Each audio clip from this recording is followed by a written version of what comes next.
Let me tell a tale of a world where heroes walk among us, fighting through the darkness left by monsters and by selfish men.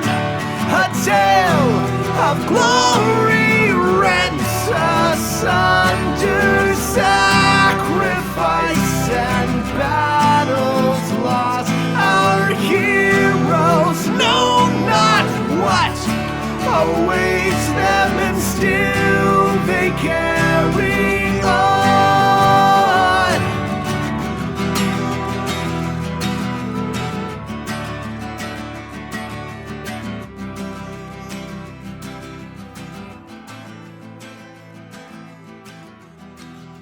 Hello!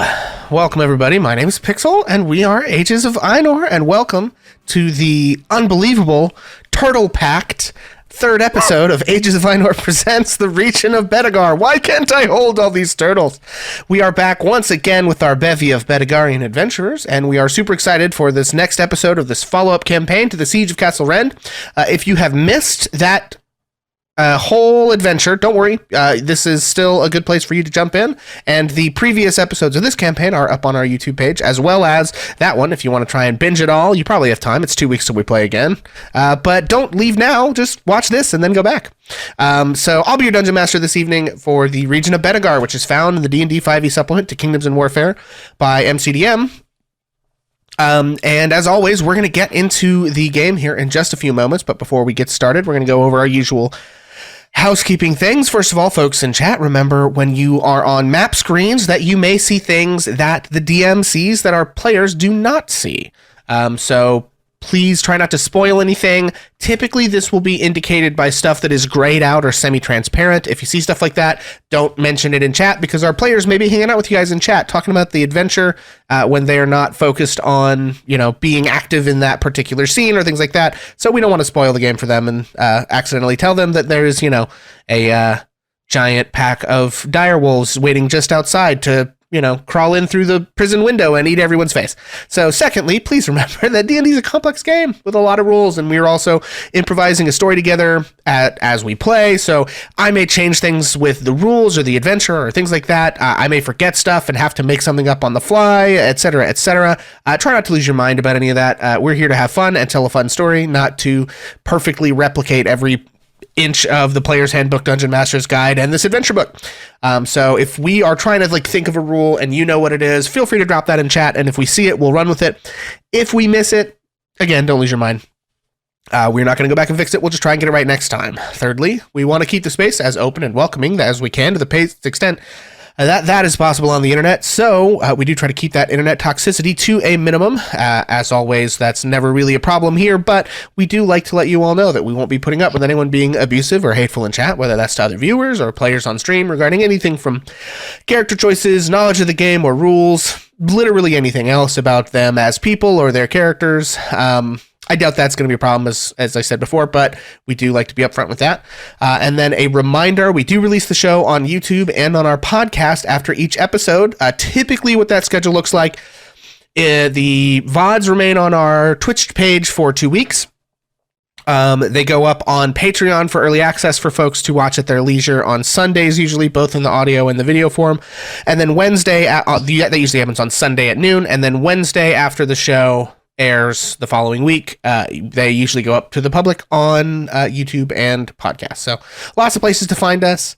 If you are so inclined, if you have to miss part of the episode or anything like that, don't panic. There are ways to get caught up. And then, as always, last before we get started, I'd like us to go around and cast. If you'd please introduce yourself and your characters, and remind us if you have chat inspiration or not. Before we begin, of course, we're going to begin with the inestimable, the one-of-a-kind Bonus Mom. Hi there, I am Bonus Mom, and tonight I'm playing Perdita, who is a tabaxi rogue, and I'm very glad to be here. I unfortunately have no inspiration at all, not from the DM and not from the chat, but I'm very glad to be here. Excellent. And Kyla? Hey pals, I'm Kyla. My pronouns are she, her, and tonight I am playing Shanty, who is our Water Genasi druid and bard, and I am lacking chatspiration at the moment. Thanks for being here. Awesome. Daniel. Hey guys, I'm Daniel. I'm, as always, excited to be here to be able to get in or out of this mess with these lovely people. And I'm playing Solomon, and I do not have chat inspiration. Right on. Beast. Hi folks, I'm Beast. I play Raz Hiskers, the Tabaxi Valor Bard. And I'm currently holding too many turtles. Do you have chat inspiration? I do not have chat inspiration. Excellent. Jesse. Hey everyone, I am Jesse. I am the Jokage of the village hidden in the memes. And I'm drinking a lovely Oktoberfest today. A little bit of that pumpkin spice alcohol. So you can catch me over my channel on Spectro Sofa whenever you're done visiting all of Bonus Mom and Pixel's content. But other than that, I am not yet chat inspired, so hit me up when you can, and ready to get started. Excellent. And of course, Taylor. Hey everybody, I'm Taylor. I play Enna, the Wood Elf Cleric, and I'm also drinking Oktoberfest.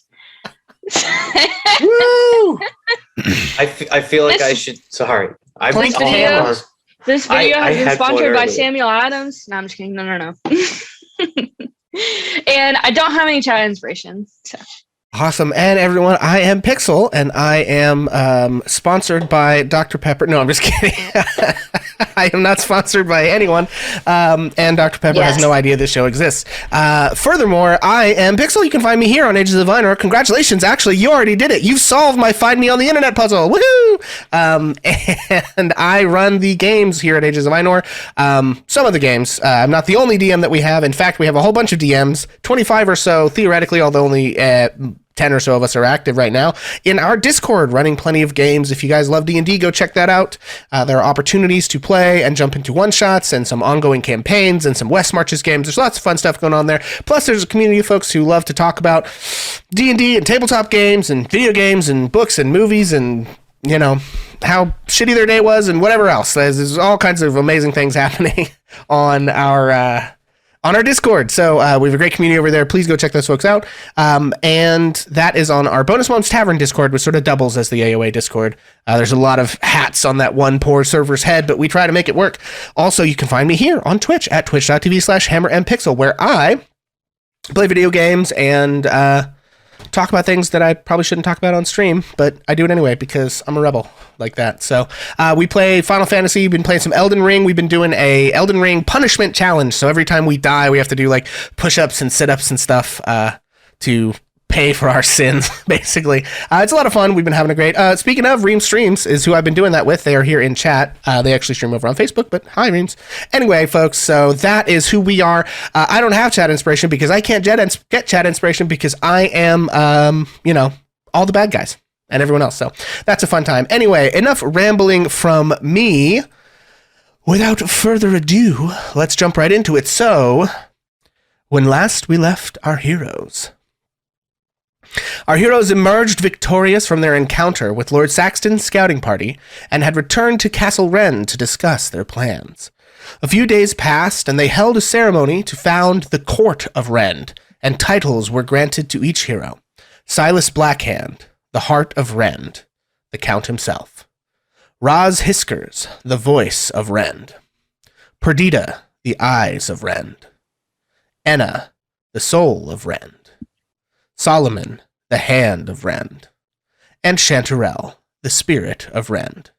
With these titles came responsibilities, and, as the hopes of all the people of Rend and all free people of Bedegar, in fact, were bound into this new court, came new powers. The land itself bolsters their magic and strengthens their bodies. After the ceremony, there was much deliberation. Our heroes of the Court of Rend were deeply concerned with the Necromancer's Tower to the northwest, and what aid might be being lent to Saxton by such a fearsome place. They resolved to deal with it as soon as possible. But before they could focus on that threat, they decided to answer Two Buckle's call for aid. A thieves' guild in Bedegar, known as the Clock, had been friendly towards their court, and on numerous occasions had played spy and even soldier and saboteur to Lord Saxton's regimes in the months leading up to this conflict, on behalf of this new court and the heir of Bedegar, Edmund. Unfortunately, for their assistance and resistance, Zola Honeycutt, the leader of the guild, was captured and sentenced to death, to be expedited forthwith. And so our heroes made their way to Bedegar Keep to stage a jailbreak of their ally. Before leaving, they dispatched their diplomats to the White Tusk Orcs, who had been involved in the Siege of Castle Rend in the first place, and the Baron of Bedegar in the north. And when they return from Bedegar, they will find those diplomats successful in gaining the aid of powerful Orcish and Dalrathian units, the Unbreakable Orcs and the Hounds of Dalrath. However, their intelligence indicates that Lord Saxton was successful in raising his own powerful unit. Lord Saxton was successful in raising the Crimson Guard, fearsome warriors and mercenaries of ill repute, who our heroes know they will one day have to face. In Bedegar itself, they hatched a plan to polymorph Zola Honeycutt into a turtle and smuggle her out of jail. They found a pet salesperson who happened to have some turtles procured from the extensive swamp northwest of Bedegar and purchased 6 turtles to use as camouflage for a polymorphed Zola. Upon entering the jail, dressed as fake priests of Verona, fake priests of Saint Verona, that is, to give last rites to the condemned, however, they found that the guards were herpetophobic and feared and hated the turtles and would not allow them into the jail. So they left Raz behind to mind the turtles and were led into the jail. When they reached the cells, they were approached by 3 individuals who were not Zola, a night elf woman, a halfling man, and a half-elf man. The half-elf man was Tusik Funnyfingers, whom Perdita had met during her mission with the Clock several months before. He offered to help the escape of Zola if they would release them both. The night elf, Twilight, claims to know some information about the Elgin Whites in the Elgin Woad, and said that she would give that information out in exchange for help in escaping. Enna promised to aid her, and the halfling, Dimple, stated that he would give the court information that would help them get into the Star Chamber, a secretive and terrifying location in Bedegar Keep where the Knights of the Rose make their headquarters in town. As well, the party saw Zola Honeycutt herself, cut and bruised from numerous beatings, who thanked them for coming and stated she would not leave without Tusik, as he was a friend and valued member of her guild. As they began their attempt to free several of those characters, Shanty began to sing a powerful song as part of the faux ritual of last rites for the condemned the party was pretending to administer, and Perdita began to try to pick the lock of Tusik Funnyfingers, but under the pressure of the guards returning at any moment, she was not successful. Said pressure is mounting, the guards could return at any moment, and our fake priest-dressing turtle-having heroes must act quickly. And that, my friends, is where we resume our session. You are in the prison of Bedegar Keep. There are several random prisoners. There are these 4 individuals kind of in the middle sections. There is Twilight, the night elf woman, Dimpling, the halfling man, Tusik Funnyfingers, the half-elf thief and member of the Clock, as well as Zola Honeycutt herself. What would you like to do? Oh, that's right. Daniel mentioned that, I'm sorry, not Daniel. Solomon mentioned that he snuck one of the turtles in. I did forget that part. This lady right here, I forgot to do this last time before we left. I would like to make an insight check on her to see if she's fibbing about the woad. Okay. If that's possible. Yeah, sure, you can do that. What I roll on that? 21. Okay, 21. Yeah, so you... Let me pull up the adventure here.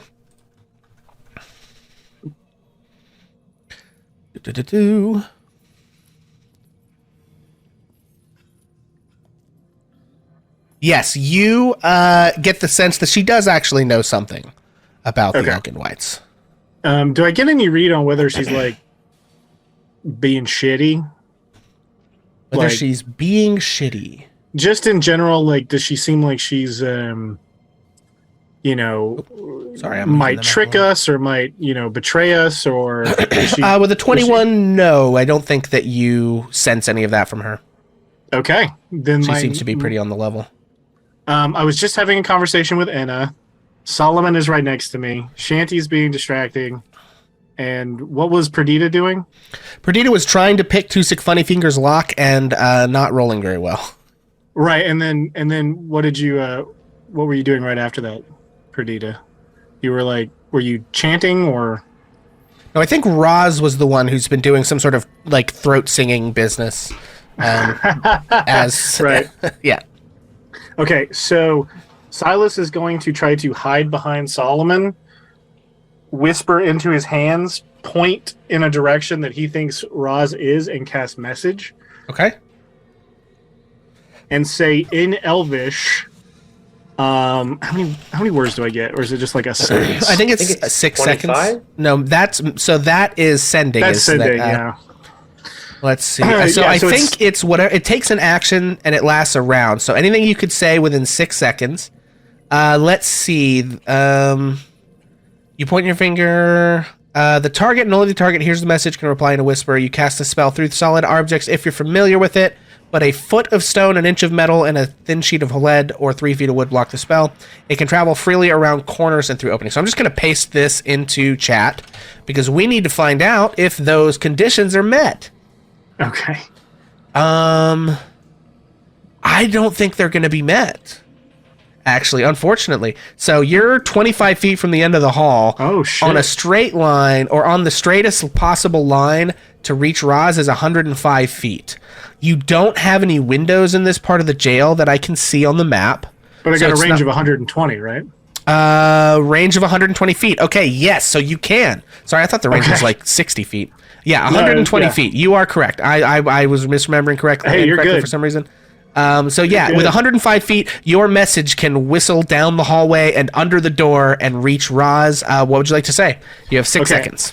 I will say very quickly, Roz, situation has changed. We need you to step outside. Await Charlie.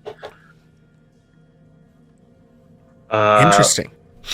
Yeah, okay. Let me try and get everybody on screen here. It's very hard to fit them here right now. If you'd like to leave a message, and she will quit juggling. I guess she has 5 turtles. She will quit juggling the 5 turtles and hastily step outside and look up to the skies for Charlie. Okay. Now, DM, correct me if I'm wrong. I share a psychic link with Charlie, so I don't have to command him with words. I can command him. Am I correct with that? Yeah, let's look up the spell and see what it says. I'm trying to read it right now. I was trying to do this quickly. You're fine. I'm just gonna. Wizards are tough to play, folks. Yeah, communicate telepathically. Yeah. So I am going to summon Charlie outside the walls of, and if I have to move to do this, I will. But I will try to summon Charlie outside the wall of the prison. Okay. And I will tell him to go to Roz, and he should be able to tell me when he's at Roz. Okay, it says you can cause it to reappear within any unoccupied space within 30 feet of you. It does not say that you need to be able to see that space. Yeah, that's so you will summon Charlie Owley outside the room. Charlie Owl. Charlie's fine. Charlie. It's Charlie and Charlie. Oh, okay. Sorry. So Charlie sort of poofs into existence. What does it look like when Charlie poofs into existence outside? Silas can't see this, but would be very familiar with the prospect. Yeah, I imagine it's almost like a like dimensional piece of ribbon kind of unfolds and spins and just kind of turns into an owl. Hell yeah. And so Charlie blips out and can land and perch on this sort of outer prison wall. And I think can see Roz from here. What would you like to have Charlie do? Yeah, I would like Charlie to fly over there, and it says he can communicate with me telepathically if he's within 100 feet, Okay. which he still should be. Yeah. Yeah. So he'll tell me when he gets there. Okay. Yeah, so he flies over to Roz. Okay. I'm going to have him land on Roz's head and cast invisibility. Okay. And then once that's done, I'm gonna poof Charlie out of existence. Okay.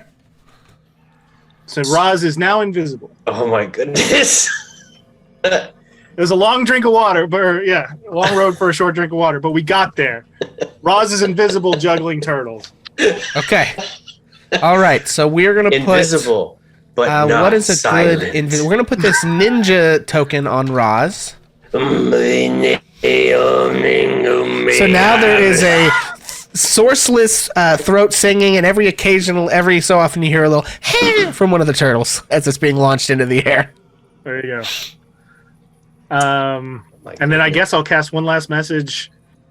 Just saying, we need you to get in here. Do not respond to this message. Okay. Okay. All right. So anyone who is down in the area with Silas, you all see Silas casting some spells and doing some magic stuff. You probably are not exactly sure what he's doing. I want to give everyone down there the opportunity. Is there anything else you all are doing before I jump over to Roz's infiltration attempt, and we'll kind of bounce back and forth between the two? I think Shant. Sorry, Go go ahead. ahead. No, go ahead, please. If Inna was listening, she probably could have heard me at least talking to Roz. I believe message specifies that only you can hear it. It says whisper only you can hear, right? Oh, okay. Let's see what it says. Yeah, you whisper it says whisper a message. Here's the message and can reply in a whisper that only you can hear. Oh, so... Yeah. So it's a physical whisper. Yeah, but it says the target and only the target hears the message. So in fact, I hate to be a stickler, but Anna does not know what you were whispering. You're good. Then the last thing I would do is whisper to Anna and Solomon just like what exactly I just did. Okay. And looks like Beast gets inspiration from Ace for having the most turtles in the group. So outstanding. Okay, and then Shanty. Inspiration. What? So you're singing to pretend to administer last rites to these condemned criminals. Take it away. Correct. So I'm hoping I was perceptive enough to pick on like a little bit of what was going on, even if I don't know specifically what was going on. So I think I'm just gonna, renewed fervor and trying to keep the distraction up. Sure. Yeah. Make another performance check. Love that. Sorry. All good. Roll 20 still kind of going a little slow here. Okay. And that is a 20. Yeah. So you reach a sort of fever pitch of this fake religious song that you are engaged in. So what exactly does that sound and/or look like as Shanty sort of attempts to intensify the effects of this distraction? I think it's like super mournful, and you can see that she's getting really into it. Maybe some tears streaming down her face a little bit. Just kind of like, I don't know, I guess kind of gesturing and dipping down low and just really getting into the song, and actually kind of curious about how the guards are reacting at this point as well. That's a 20 on the performance check. Oh, this is fun. Okay.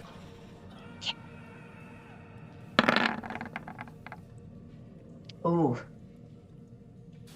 Oh, cool it with the dice. Yeah, damn. It's all riding on you, other guard. Okay, Perdita has something she wants to do too before we get Okay. Oh, this is fun. So, Perdita, can you see this from here? I'm going to say that you probably kind of can. You can maybe catch the edge of this, and you and Shanty probably hear it, but I don't know if anyone else does. The two guards who are standing here at the edge, they're sort of like just chatting with one another, not really like paying that much attention. This veteran in the corner, at the power of Shanty's song and just the emotion begins to overwhelm, and that veteran who is a who is a like middle-aged man with sort of very tanned and weathered skin and like a bald head, just begins to like weep openly, just like remembering some unfortunate aspect of life or something, and probably like is extremely embarrassed. These other two guards are looking at them like, oh, dude, what? Very toxic work environment here. Clearly, that guard is going to get made fun of later for having this emotional response. It's going to be very sad. But that you also know that guard is like higher rank, so like it's going to have to be very like strategic ribbing. So these cops are going to engage in some toxic behavior later. If they survive this, which is probably still TBD. But so that one guard is distracted. That guard is going to have disadvantage on any perception or insight checks because they are overwhelmed with emotion and unable to think straight. As they remember, I don't know, probably like their dad died and was kind of shitty and they never really reconciled. And so it's just there's a lot of emotions there. And then they're also like ashamed of themselves for having this breakdown at work in front of other people. And they know that there's like going to be consequences to that and they're going to get made fun of. There's really a roiling, turbulent situation going on in this veteran in the corner whose name we'll never know. Okay. Sorry. So Perdita wants to do a thing in reaction to what Shanty is doing before we get too far. And Perdita feels like she's sort of out of the mainstream there. There's obviously things happening at the end of the cell. There's interactions, rustlings, but she doesn't know what. Mm-hmm. But Shanty has just done this outburst of music, and Perdita is just compelled to kind of get closer to the guards in case, and give everybody a room to work because you see how we're all mashed in there. So as the music starts to go into that last crescendo, Perdita begins to kind of yowl, guttural sound, which is a sound she doesn't make very often. It's more like what you would expect from Roz and kind of like, but she tries to do it in a mournful way too, and she grabs her tail. And she just begins to wave her tail out in front of her like that's part of her religious ceremony. And she's moving forward with her tail up towards the guards. So she's actually going to move, but kind of in a rhythmic, swaying movement kind of way, like she's carried away by the music and holding her tail out in front of her, which if anyone was really looking at what she was doing, they would notice that her tail looks a little different than just her usual tail. Is there a piece of leather attached to that tail? It's a little bit hard to tell. And she's going to continue to yowl in case somebody wants to say something or do something that they would like to have some cover for. Okay, so your intention is to continue to intensify the effects of this distraction? And to get closer to the guards in case she needs to do something. Gotcha. Okay, so I would like you to make either a performance or a deception check, whichever you prefer. Before that happens, can I cast Bless? I'm gonna I think I'm gonna go with no, unless Perdita clued you in. I'm too far. I'm sorry, but I'm sort of back there in the back all by myself. So tell you what, here's what I'll do. Solomon, make a perception check. If you beat a 10, you notice Perdita doing something and can cast Bless. I'm not just going to say no. I'm going to say make a perception check to see if you notice, because there is a lot going on and everyone's moving in different directions. 18. Okay, yes, you do in fact notice Perdita doing that and can cast Bless if you wish. Okay. I'm going to cast Bless, and I can target up to 3 creatures. So I'm going to choose Perdita, I'm going to choose Emma, and I'm going to choose Shanty. Okay, I'm going to give this... Okay, there's Perdita. Thank you. There's... Okay. And I'm going to use performance. And what does Bless give me? Bless gives you a plus D4 on your... skill check? Let's double check what Bless actually gives you bonuses on. It is a D4 that you can add to an attack roll. Oh, it is attack or saving throw.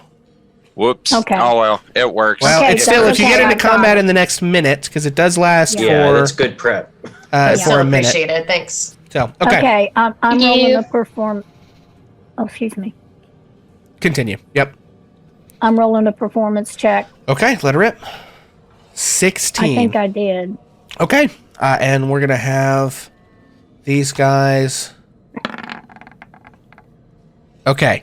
Yeah, so they are both distracted by you. We'll give them disadvantage on perception or insight checks for anyone other than you. They're definitely paying attention to your whole business here. So, okay, that brings us to Roz. Roz, you are up. We've spent enough time. Also, you spent a lot of last session not jumping in. This is the Roz hour. This is the Roz show, baby. You are invisible. You are holding a bunch of turtles. And you are singing weird throat harmonics. What you got? What's up? What's the Roz machine gonna do?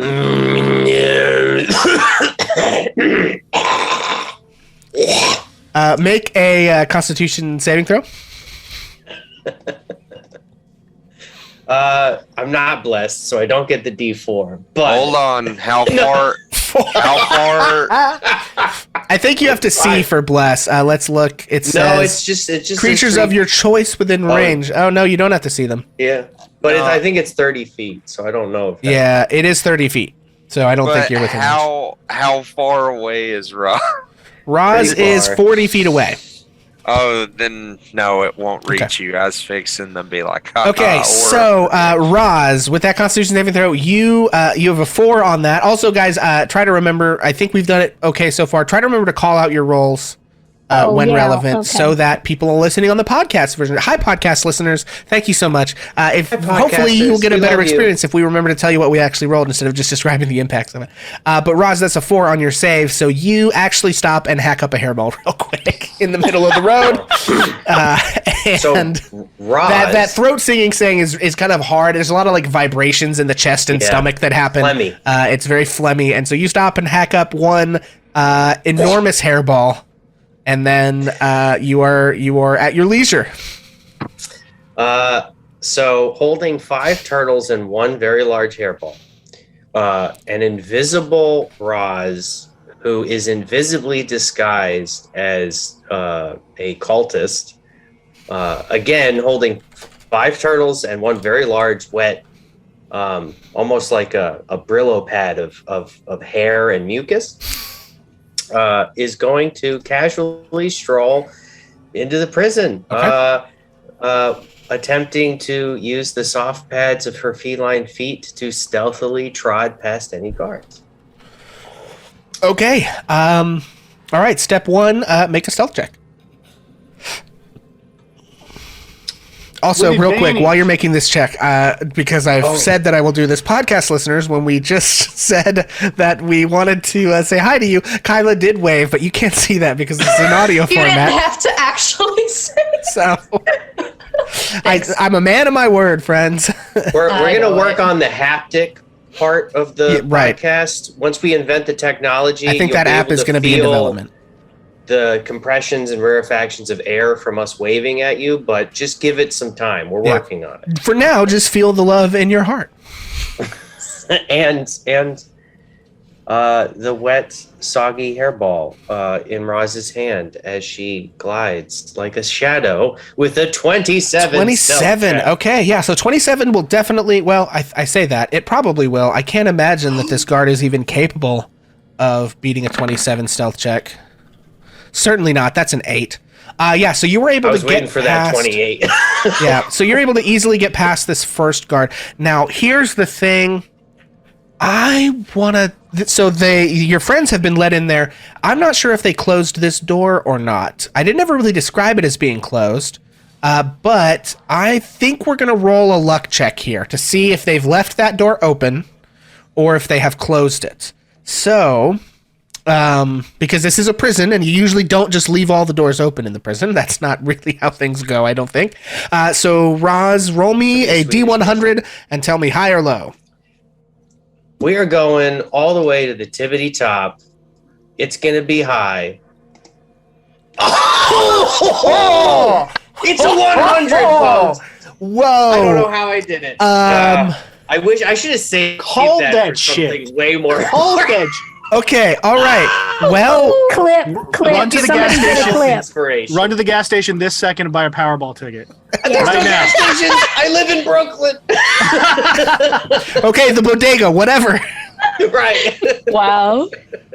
I hope you're clipping this. Ace. Incredible. Okay, so Roz, you are the luckiest cat on earth. Because here's what's happened. Not only is this door open as you scoot through it with your 27, as you move down the hall, you discover that these grates that are normally supposed to be closed have also been left open. With 100, there you have a free and clear shot, and I'm gonna let that 27 ride. Roz, you are able to get all the way down the hallway, unless you want to stop and look at any of these other rooms. I don't think she does. I think she You wants are to able find- to arrive here. You see the guards who are my watching goodness. Perdita do this weird tail dance.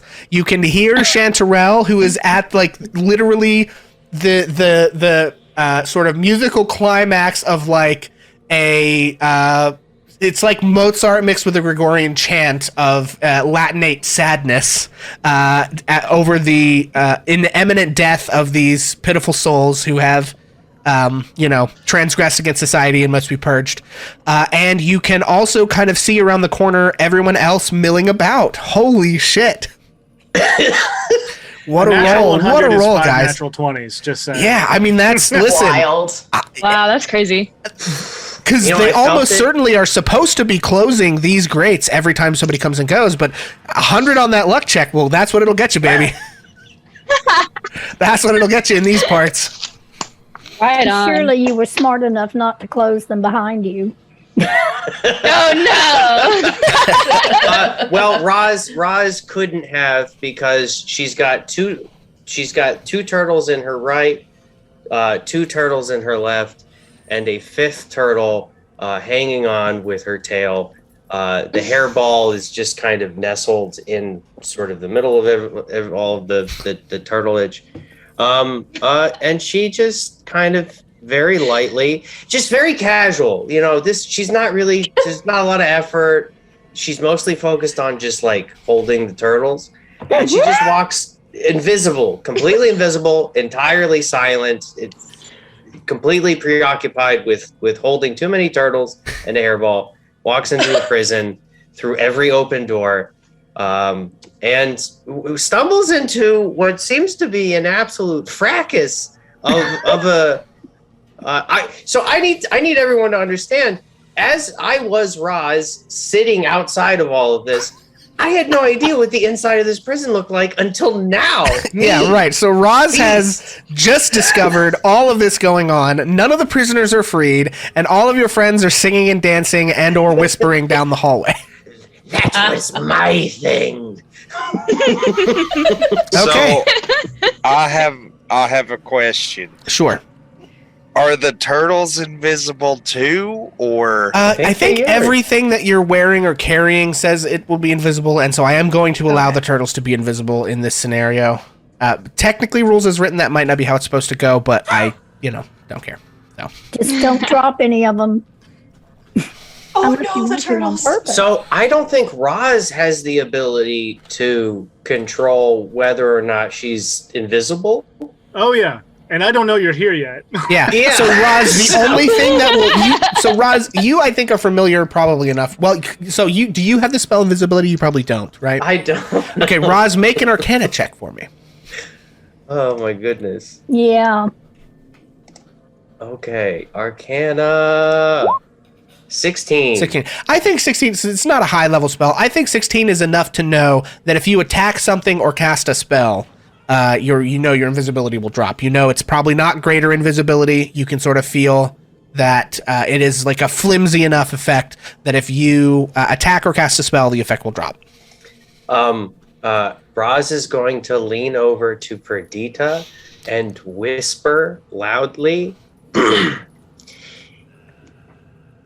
Perdita, I need you to slap me in the face. It's right about here. So I don't think getting attacked will drop it. I think you know that you have to attack someone else. Oh, not taking damage. Not taking doesn't do damage. it? So taking damage, if Silas No, takes I love damage, that he'll Ross have to thought make. that, though. Yeah, if Silas takes damage, he'll No, have to actually, make. this still works. He'll have to make It stands. concentration checks, but you request taking for damage a will have no slap- effect whatsoever, other than just you making noise, maybe, I guess. The request for a slab stands. I will reveal my secrets in due time. Okay.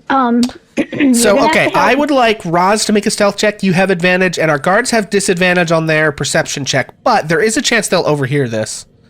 So 17. Because I did say they had disadvantage on anything not relating to Perdita. So that's a 5 and a 10. So no, they will not notice. They are too just entranced by Perdita's weird tail dance yowling bit. They've never seen anything like this. They've never probably seen Tabaxi before, really. And can Roz actually slip past Perdita? Yeah, you could move through Perdita's space, sure. Yeah, just so I'm not like I don't become suddenly visible directly in front of the guards. But yeah. Okay, I've had a little bit of a problem. You may have to help me. I'm trying to get back into Roll20. My Roll20 disappeared. I don't know why. I never know why these things happen. So am I supposed to be deciding if I'm going to slap Roz? I guess, yeah. Okay, I'm back. Well, it would be with, like, let's be honest, pretty much joy that Perdita, but she's going to do a thing, okay? Because she's going to slap Roz, but she's going to slap Roz with the underside of her tail. And by the underside of the tail, I mean it's the side that does not have the mysterious leather strap. Okay. She's just going to take her tail in a frenzy and whip it out in the air as though this is a part of what she's doing, but it is going to hit where she expects, knowing from having to eyeball Roz dozens of times that she's hitting Roz in the face. Okay, well, hang on. I got to give you an unarmed strike to do that with. Okay, let me get my character sheet back, because obviously that went away too. Yeah, I did not use the front side of my tail. So there is your unarmed strike, if you will roll that for us. Do not forget your 1d4 if you You do get 1d4 blessed. from your bless. Let's see now. I'm not in chat, so what? Hold on. So that's a 17 on your roll.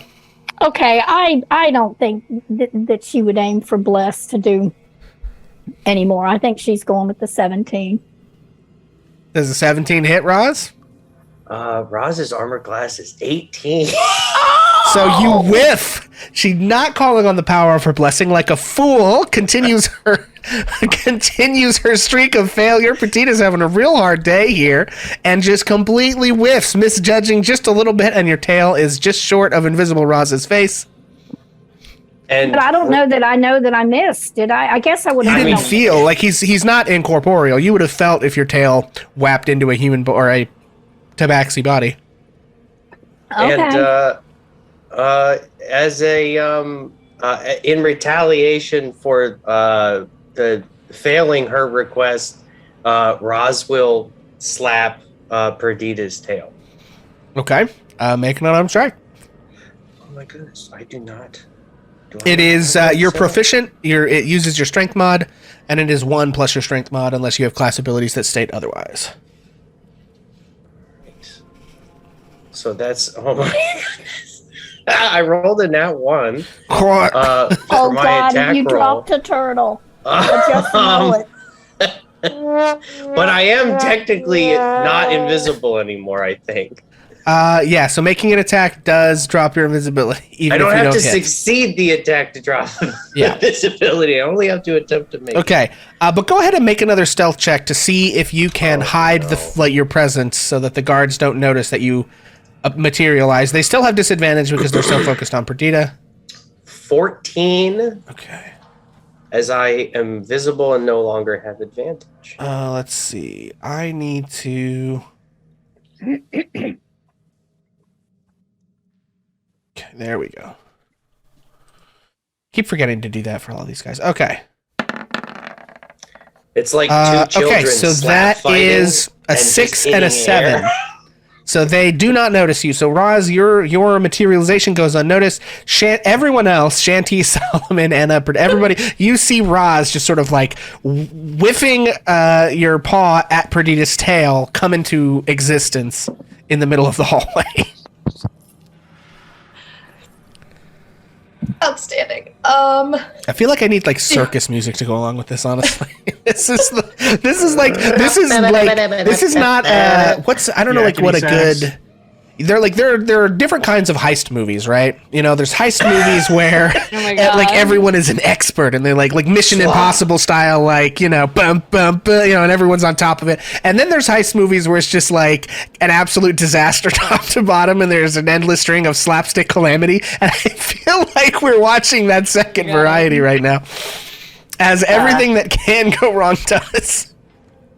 Except for the 100 on the luck check, allowing Roz to get in here. Anyway, continue. Sorry, guys. Shanty, you were speaking. And I rudely interrupted with my editorialism. Please, you're fine. Speaking of, do you need me to see if my song gets disrupted at all? Sure. Yeah, let's do it. Let's do it. I would say that your friend materializing 5 feet away from you is cause to see if there's any change in your performance quality. Fantastic. So another performance check? Yes, please. Rad. Whoa! Oh my god. That's a nat 20 for a 23. So actually, it gets even better. It is apparently just the inspiration that you needed.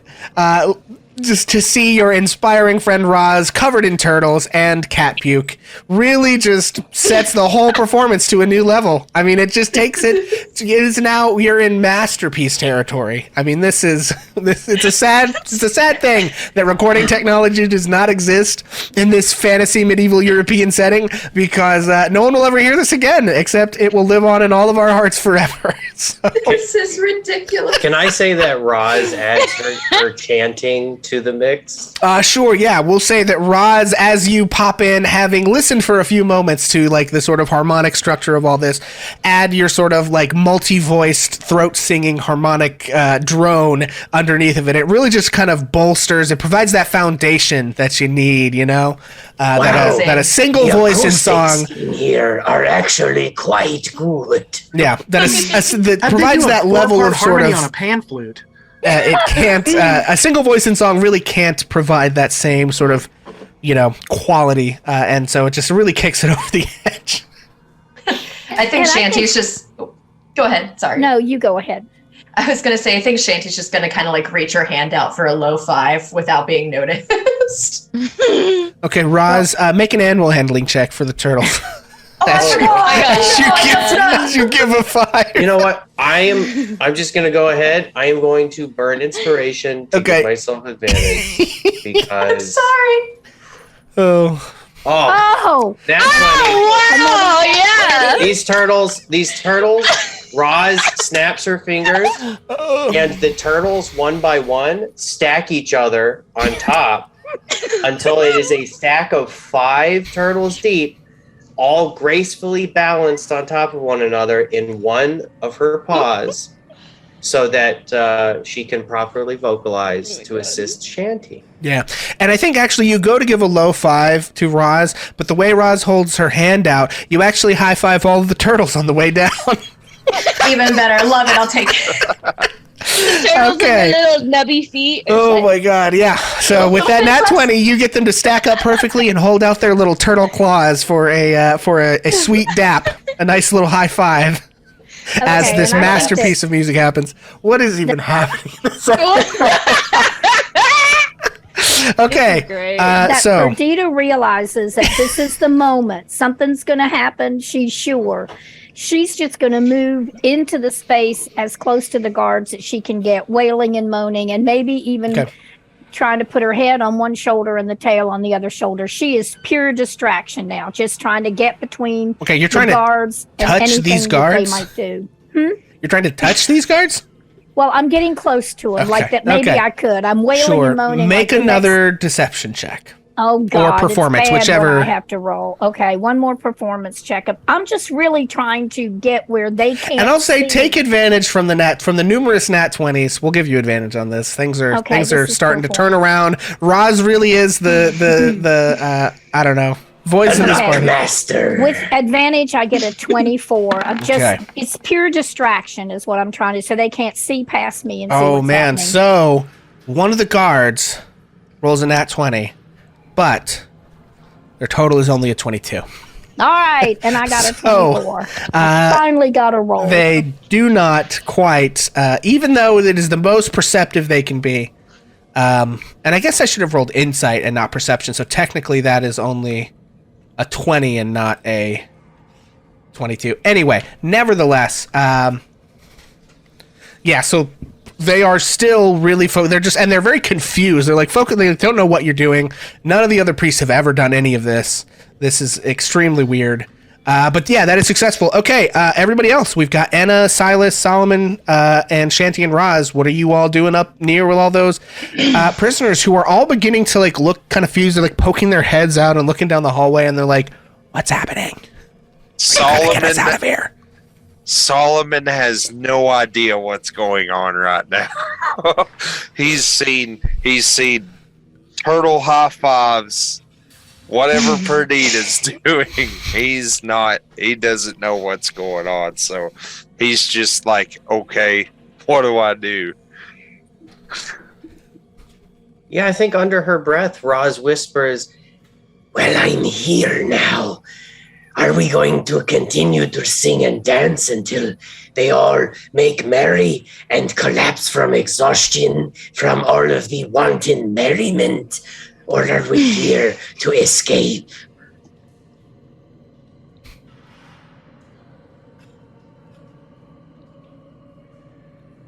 Well, don't all jump at once. And Anna just kind of like looks down. She's like, I was kind of having fun. Okay, let's see. yeah, folks, what's the plan?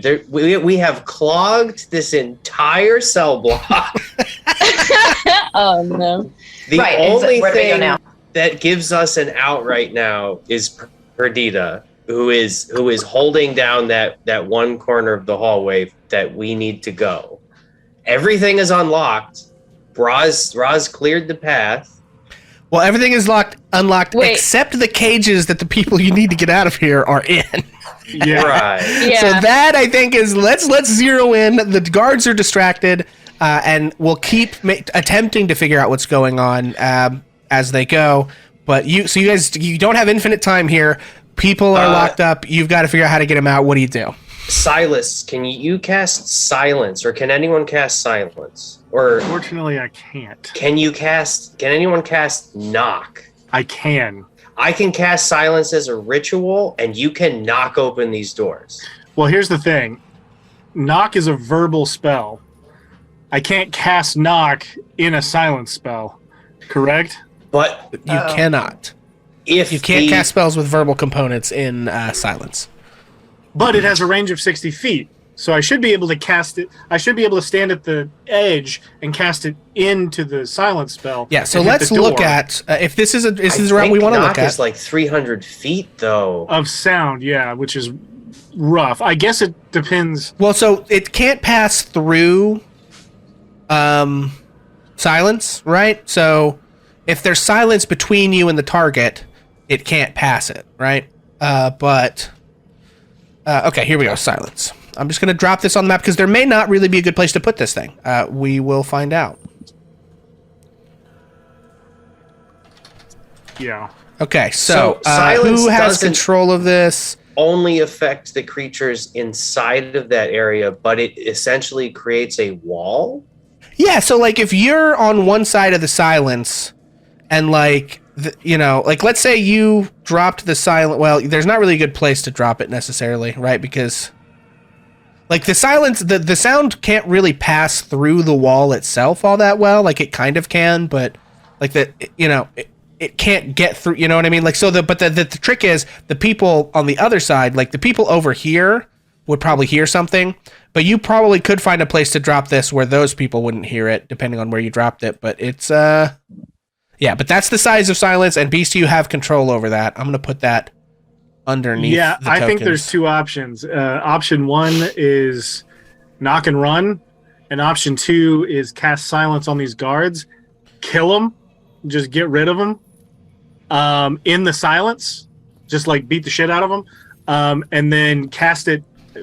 Us all walk up, do it again upstairs or like north of here, and then just keep doing that until we get rid of everybody, and then we can unlock these at our leisure. It's gonna That's take fair. it's gonna take some time, but Because I have a lot of, I've got some spell slots, but to get everybody out with knock spells is probably going to about tap me, That's fair. and that's I- 300 feet out of the building anyway. I mean, that's there's Yeah. people on the streets is going to hear an Right. explosion. Right. Do Well- any of these guards have keys on them that we can see? That's a Maybe. great question. I'm surprised Oh my no one's asked that goodness. question Oh my before. goodness. What a Why haven't great we- question you've asked. Please, Are we anyone who stupid? would like to make a perception check.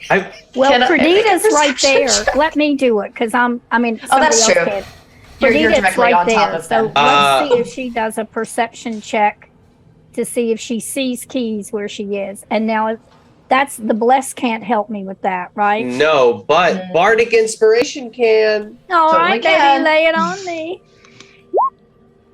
Okay, perception. My perception is a 17. What's the bardic inspiration? What can It I is roll? a D8. Okay, Ooh. 1d8.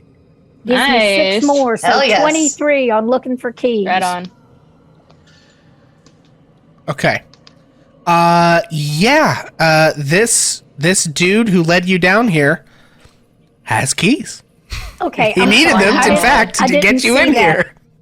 I didn't see that. Which one has keys? The guy right The in one front in of you. front of you. Because I think that this other dude was here to begin with, right? Because there were two guards in the very front of the room, right? And then one of them basically handed his keys to the other one, who led you down this hallway to. And we can delete this silence for now. Oh, actually, let me just put it somewhere else for now.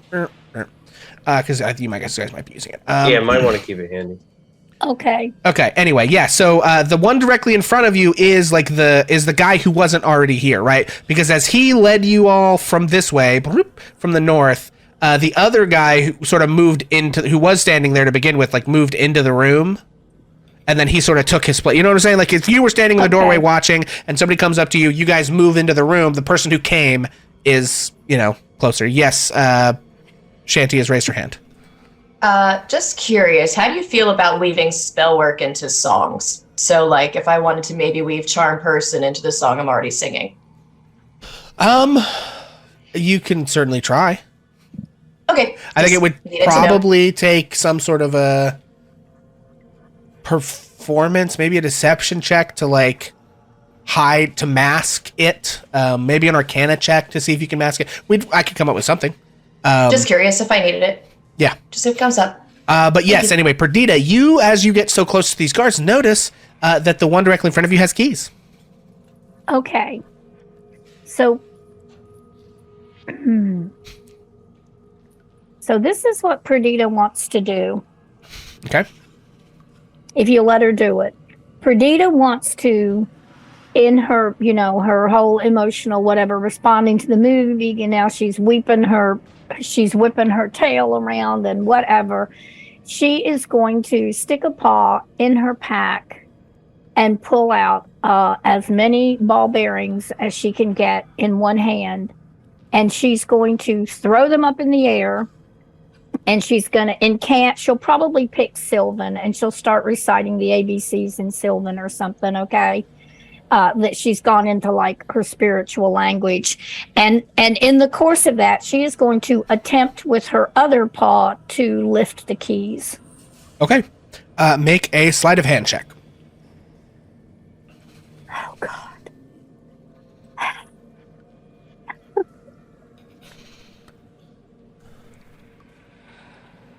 Oh, it's a 27. It is a 27. It's Well, a 7. It was a DC 14 sleight of hand check to steal the keys, so a 27 will almost double that. So yes, you are able to, through your various distractions, you are able to snag the keys, Perdita.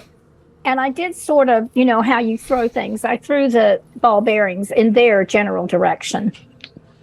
Just saying. Rather than Hell yeah, back down the bonus mom. hallway Sure. where we gotta Okay. go. So are you going to drop all of your ball bearings or no? Well, I didn't have. I mean, I have 1,000, so no. Just the ones that are in my pocket. I just. Okay, I'm just going to tell you mechanically that the ball bearings won't have any effect unless you drop all of them. So you can drop them as like flavor, but in terms of like making them, you know, fall on them like cartoon style, No, it was will just require the more of full a consumption trying of all to- your again, ball bearings. Distraction. If there are Okay. ball bearings going up in the air, somebody might be looking at those ball bearings rather than looking at my other paw. Understood. Okay, so Perdita, you have the keys. What's next? Well, I'm going to whirl and dance my way back over to probably, who can I get to? Who's going to be the one? I don't think I want to disturb the careening, playing druid because she's really accomplishing a lot. If I can squeeze past her, I probably would pass the keys to Solomon. Okay. The guards, because of your distraction, are extremely intent on you, Perdita. So I am going to need another sleight of hand check to pass these to Solomon. I am going to give you disadvantage on this roll. No, I'm not going to give you disadvantage. I'm just going to give them advantage. That's what I'm going to do. Because they're watching you so closely. So you give me another sleight of hand check to throw the keys to Solomon without being noticed. And they'll make a perception check to see. All right, that is an 11, and I don't have anything to improve it, so it'll have to be the 11. Okay, friends. And where do you move when you do this? Do you stay right where you are, or do you move further up the hallway? No, I think I would like be whirling away and, so you move up the aiming past past. Okay. Roz and Well, the first guard who you took the keys from, in fact, rolls a 13 and notices the keys, and so over the din of all of the chanting and singing and everything else, you do hear a guard's voice go, oh god, I don't remember what voice I did for this guy. Whatever, it doesn't matter. You hear the guard go, hey! And I would like everyone to please roll initiative. Tried so hard, folks. I am going to roll guys. with disadvantage. Maybe we got pretty far. It was really good. We tried. I'm going to roll really with hard. disadvantage for... To be fair, we could have pickpocketed those keys like 3 hours of game time ago. Oh my god. So you know, if anything, we just had a nice little expose. And that's what we live for, right? Is to amuse. Oh, this has been all great. about. I don't know what you're... Okay, Okay, I rolled a 20. Yeah, I'm on there. Okay, I rolled it. Perdita rolled a 24. Okay, all right. And then I am going to roll some perception checks for some of these other folks. Oh, shoot. Whew, okay. Pixel, I okay. rolled a 7.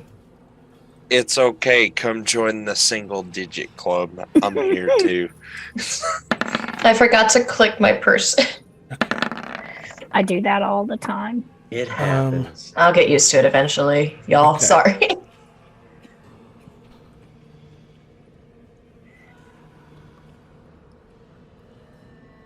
Okay. Boy, oh boy, we are backed into a corner, aren't we, folks? Yeah, so here's what I'm going to do. So I've made some rolls for some of these other guards. And I guess I got to start rolling initiative for these guys. Nita got inspiration. Just as a reminder, Or no, it hit die. Never mind. Just kidding. Sorry. I can't read. this NPC, the main one, does have my dagger.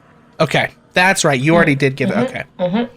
So And I guess I should roll for them as well. Holy cow. And I hit my little boy, but for some reason I didn't pop up in the turn Okay, order. that'll So happen, sorry about that. Okay. say he who waits gave me a hit roll, die roll. Thank you.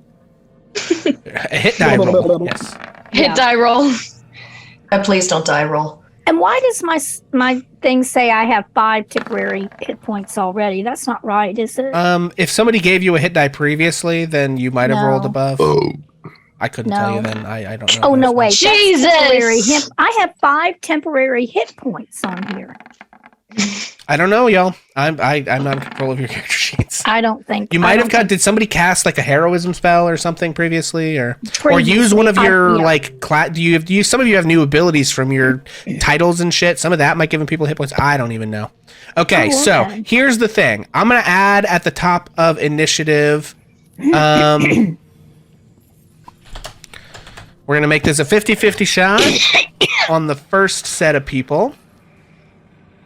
2. Okay, so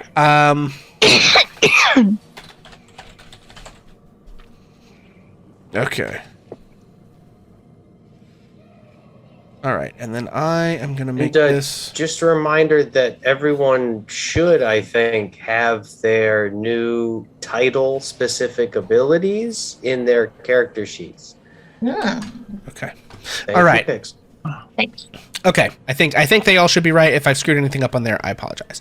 Okay, friends, so you're all in here. This guard says, hey, seeing the keys go missing, draws his, what does he have?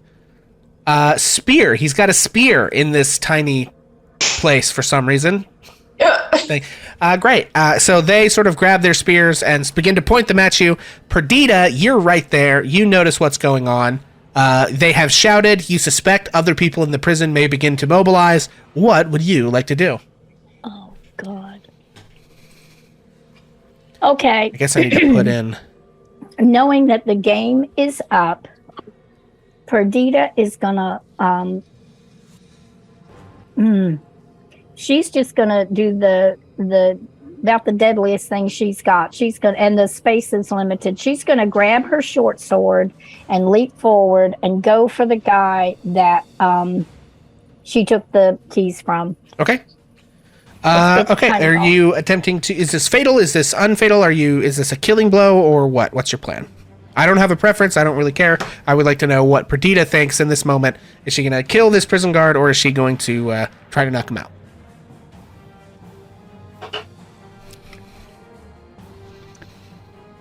You know what? Let me rethink this just a second. That was a legitimate question, but it makes me think because, of course, you know I've been dying to use this for the entire adventure. Okay. I think, given the fact that she really would not want to kill anybody at this point, you know, like she more thinks if she disables him and gets in there with him, she can just kind of, again, block the corner, hoping that everybody else is going to do their stuff and start to get people out. Okay, this is where the tail comes into play. She leaps forward with her tail, and there's a bit of a glisten along the line of the tail. So the tail is not actually just a piece of leather that she kind of has attached to her tail. There are now little spikes on it, just little miniature spikes, and she is going to leap at the guy that she took the keys from and attempt to smack him with her tail, wrap it around him, push him backwards, and go down with him. Okay, so she's going at him with the tail, not to kill him or anything, but to create havoc in that corner. Okay? Okay. Does that sound good? Sure. So that's what she's attempting with her tail spike. She's got a +8 to what she rolls. And she rolled a 27. 27 hits. You can roll your attack and sneak attack on this. Okay. So Havoc. the sneak attack did not actually, show up. no, you can't roll your sneak attack. You don't. I'm sorry. He There's caught you. nobody You don't have there. sneak attack. Yep, I'm sorry. So, but yeah, go I'll ahead do and the roll tail your spike damage, but again, I'm not trying to kill. I'm trying to knock down and probably this to not be quite this long. okay, I get 13, but instead of piercing, I want a little bit of piercing and a whole lot of knocking down, and I'm gonna go with them. Okay, so 13 is going to knock him unconscious. Great. So you have knocked the guard who began to move unconscious, and you had that is your. I think using that as a bonus action though, so you still have an action. Oh Lord. I mean, you could move in and try and attack the next guy. You can stand on top of the unconscious one and try and if I can do that and go at him with the tail, it's back to the tail again, you know? You cannot do it more than once. You could try and hit somebody with Okay. like the butt of your dagger Claws. or something like that, Let's but see. you get one tail attack per turn, and it's a bonus Okay, action to use. She's going to so. go with claws, but it's that same thing, hoping to embed the claws in some part of his uniform and impede his forward movement with that rather than Okay, so you're just trying to grapple him. wound. Yeah, it sounds Yeah, like a with grapple. my Okay, claws. Yep. sure, yeah, you can do that. So you move in and make a grapple. So what you'll do, make a claw attack. We won't roll damage, but if you beat his armor class, he's grappled, I think, is how it works. Let me look up grappling, Okay, actually. I rolled a 23. Okay, thank you. I believe. So the grapple actually works. So basically, it's 8 plus proficiency plus your strength modifier, and they have to beat it. Okay, when you want to grab a creature or wrestle with it, you can use an attack action to make a special melee attack called a grapple. If you're able to make multiple attacks, this replaces one of them. The target must be no more than one size larger than you, one free hand, blah, blah, blah. Okay, roll, use, Okay, wait, I got another thing. Is this Actually, the- no, sorry. What now? well, I got the bless way back when. Oh, Was yeah. it an attack roll that a bless would do? Yes. Okay, then I want to to try to get as much out of this as I can. I'm going to utilize my bless. Okay. All right, And so that's really, two more. it actually is contested by his strength check. Okay, so that gives me a 25. 25. I don't think he can beat that. Oh, I hope not. I rolled so badly last time. I want to That's a do- 15. So no, he is effectively grappled. Also, I'm going to be honest with you, I think Bless has faded at this point. Roz had enough time to get all the way in here. Oh, I think okay. and that spell lasts for a minute. I think Then Bless. then I it's hate to do it, but I 23. think Bless is gone, guys. Okay. Daniel, you can feel free to recast it, but it almost certainly has been more than a minute of in-game time. You know. Okay. So I have created a real bollocks up mess there in that hallway. Okay, yeah, so you have grappled this guy. What's a good grapple? I guess we'll just put this this no thing on for grapple. So you've grappled that dude. So Perdita, that's your action. You bonus action to knock out the other guy. Roz, you are up. What would you like to do? y'all. Oh my goodness. What do I want to do? I think. Is everybody in the right turn order on the thing? Because you got a 20 down here. Nope, I'm sorry. Yeah, bloop. Okay, who's where? Sorry about Okay, no, you're fine. That guy is. They have not actually figured out what's going on yet. I rolled initiative for everybody, but based on the room that they're in, I have a sense of when they actually are supposed to go. So if you see the reinforcements on there, not all of them are going to go on the first round. It's going to take several rounds for each subsequent room of the place to mobilize. So, so we actually do move to Roz next. But thank you, Jesse. I did forget to sort. Oh, also, you are missing, aren't you? Yeah, I'm an 11. Okay, thank you. I'm a 7. And you're a 7. Okay, we got an 11. And we got a 7. I forgot. Normally I ask if everyone's on the order, but I forgot this time. Okay, so then you go here, and you go. So we feel like our cover's more or less completely blown, right? We're not trying. Yeah, I mean, he shouted, so someone probably heard that, and eventually will come to investigate. And then combat started popping off, which is not a quiet thing. So, but you can make whatever decisions about that you would like to do. In that case, Roz is going to turn to the nearest person, Shanty, and ask, Who are we here to break out again? At this point, Roz, let's see. I'm not even sure, but I'm going to point to Honeycut as much as possible from my awkward angle. okay, which Honeycut cell is the woman with the bruises. Actually, I guess we're going to And the pretty nameplate hair. these guys and let you guys see. Do we have a sheet for her or like a picture of her? Yes, I believe we do. I don't know if I showed it to you guys yet. Okay, where in that case, NPCs? Roz is going to cast the spell Knock on Zola Honeycutt's cell door. Choosing an object that Roz could see. The object can be a door and a bunch of That other is things. Zola Honeycutt. Honeycutt's honeycut. She is Shut she is buff. She is buff and bruised. Taylor's got a crush. Shut up. Taylor's beloved and potentially Anna's is now. I would also like in to an point out unlocked cell. that Anna had a slight crush on Twilight as well. So Anna is Twitter pated all around to this in this regard. Just I'll put the listen. names on these people so you guys can see. So that knock is going to ruin any stealth that we might have had left. Okay. And then Roz is going to turn to the guard which Perdita has grappled. Okay. And due to her new Voice of Rend ability, as a bonus action, she is going to cast Vicious Mockery. Okay, very good. That's a DC 15. Okay. I want to switch these around. It's going to be 4 points of psychic damage if they fail, and I believe they have disadvantage on their next attack roll. Okay. That is a 13. That fails. That does they take fail. 4 points of psychic damage as Roz's voice pierces through the chaos and worms its way into their ears. How do you mock them? What does the mockery look like? Sound like? What is?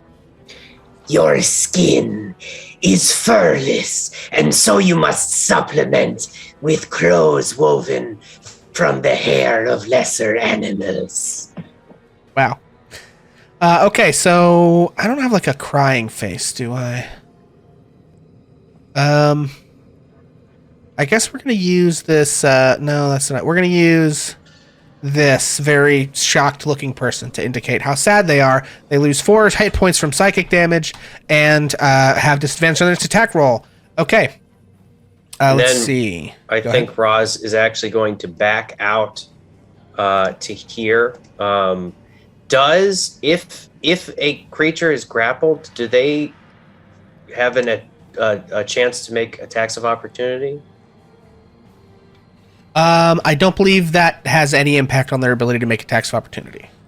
Okay, so let me double check the grapple, because it would say that they can't take reactions, and I don't think that's what it says. I think they can still take reactions. They would have to be, I think, restrained not to be able to take reactions. Yeah, so, okay. In that to case, the grappled Roz ends her condition. turn.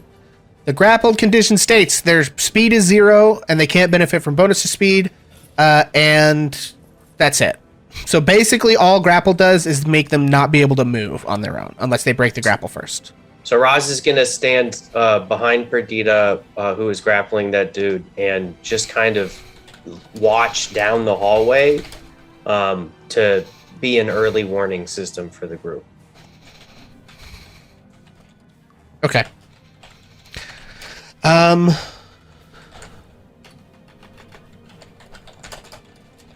Actually, can Roz do a free action to throw the 5 turtles ahead of her so that they run down the hallway?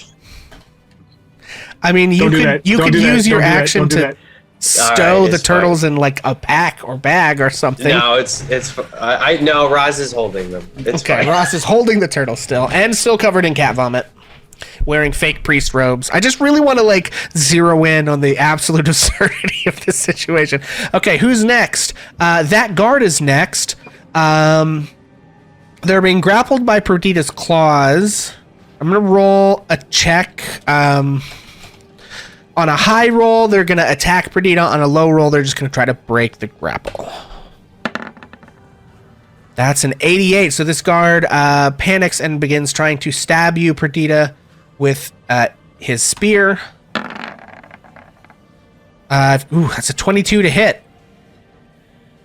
Is it with disadvantage? It is not, because grapple does not make disadvantage on attack rolls. Restrained does. Vicious Mockery. Oh, it is. You're right. He actually rolled a 22 on both. die. Boo! Yeah, boo, hiss. You furless freak. Yeah. And so he does 4 points of piercing damage to Perdita. But he can't move, and that brings us to Enna. Okay. Did we engage with this guy? You did not. Okay. And I guess I should roll initiative for those people too, on the off chance that they find a way to get out of this nonsense.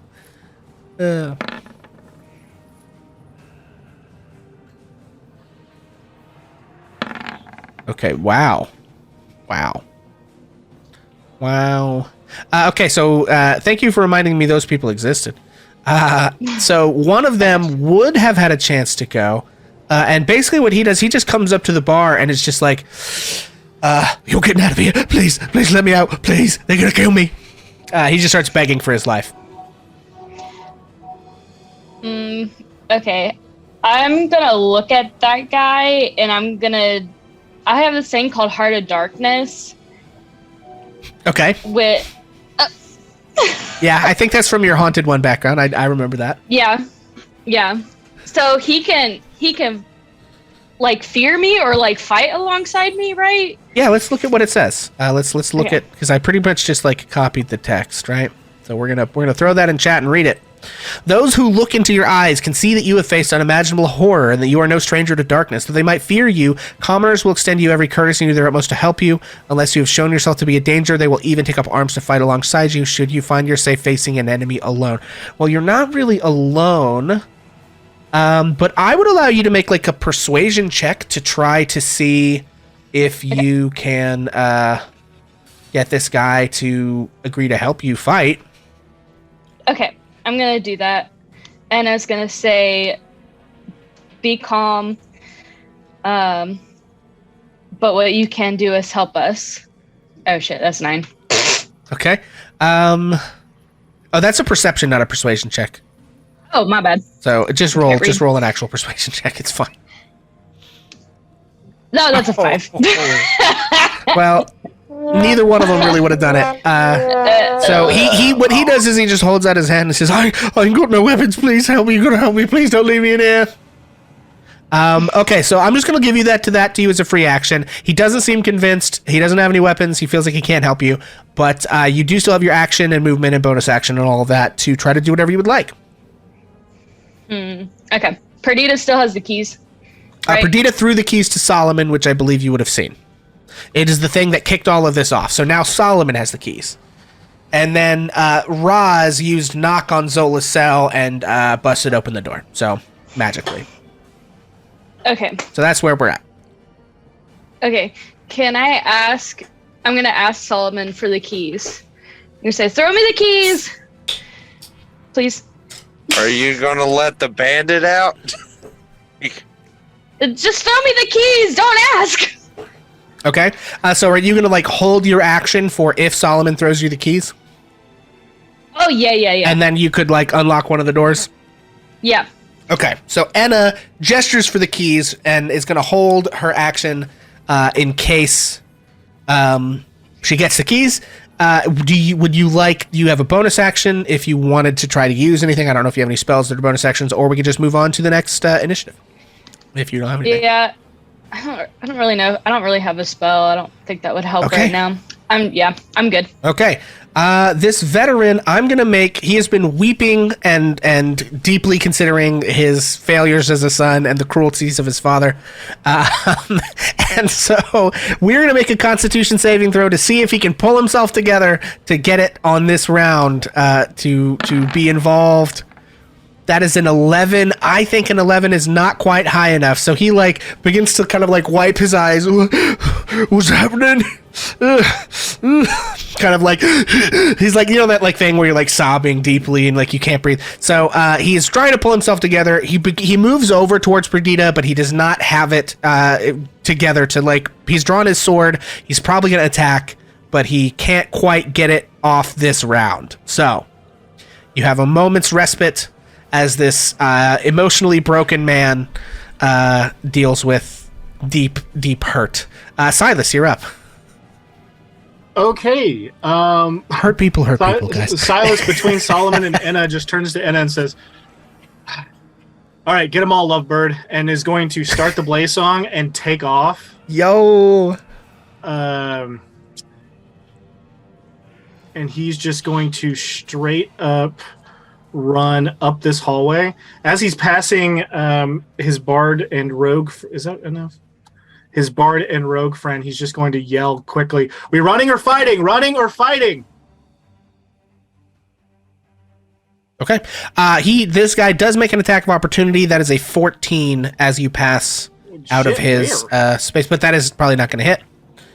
I don't 14 think. doesn't hit, but Yeah. Who took the attack? This dude who's grappled tried to take a swipe at you as you ran by. Shit, how? What's his range? Well, you have to move through Roz's square, right? Like you can't. Yes, so you are he poked at you as you went. My fault. Yeah. Okay, but so yeah, he didn't hit. So it goes. Silas is just going to yell. Okay, I guess I need to show up getting everything on the map is a little tough, especially. Perdita is going to yell back when he says run or fight, and she's going to say, "Try to slow down."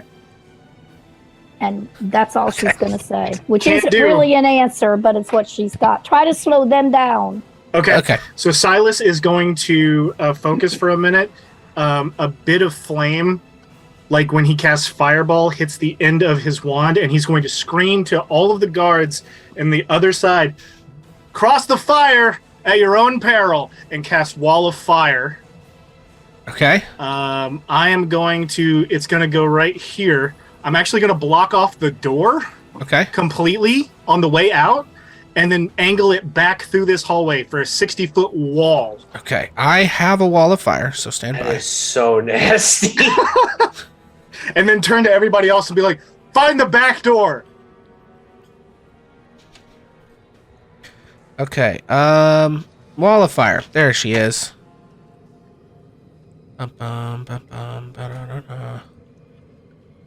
Okay, and I hope I have this keyed for you. Okay, so that is... You should have control of that. You do not. Boop. Either way, I kind of can't see it. Okay. But my line's where I want it. So I want it to block off the door completely, and then angle back and get this entire hallway. Okay, so it's 60 feet. Yes. Okay. And I can do a 60-foot. Yeah. There we long go. line. Okay. Yep. It's 20 feet high, so unless which side of it is the? So being in it is bad. Yes. Which side of it is the death side? Towards the away from you or towards you? Facing this room. Okay. And then also on this side facing this way. Does that make sense? I think you have to pick a single side. Well, if I angle it, how does that work? Just.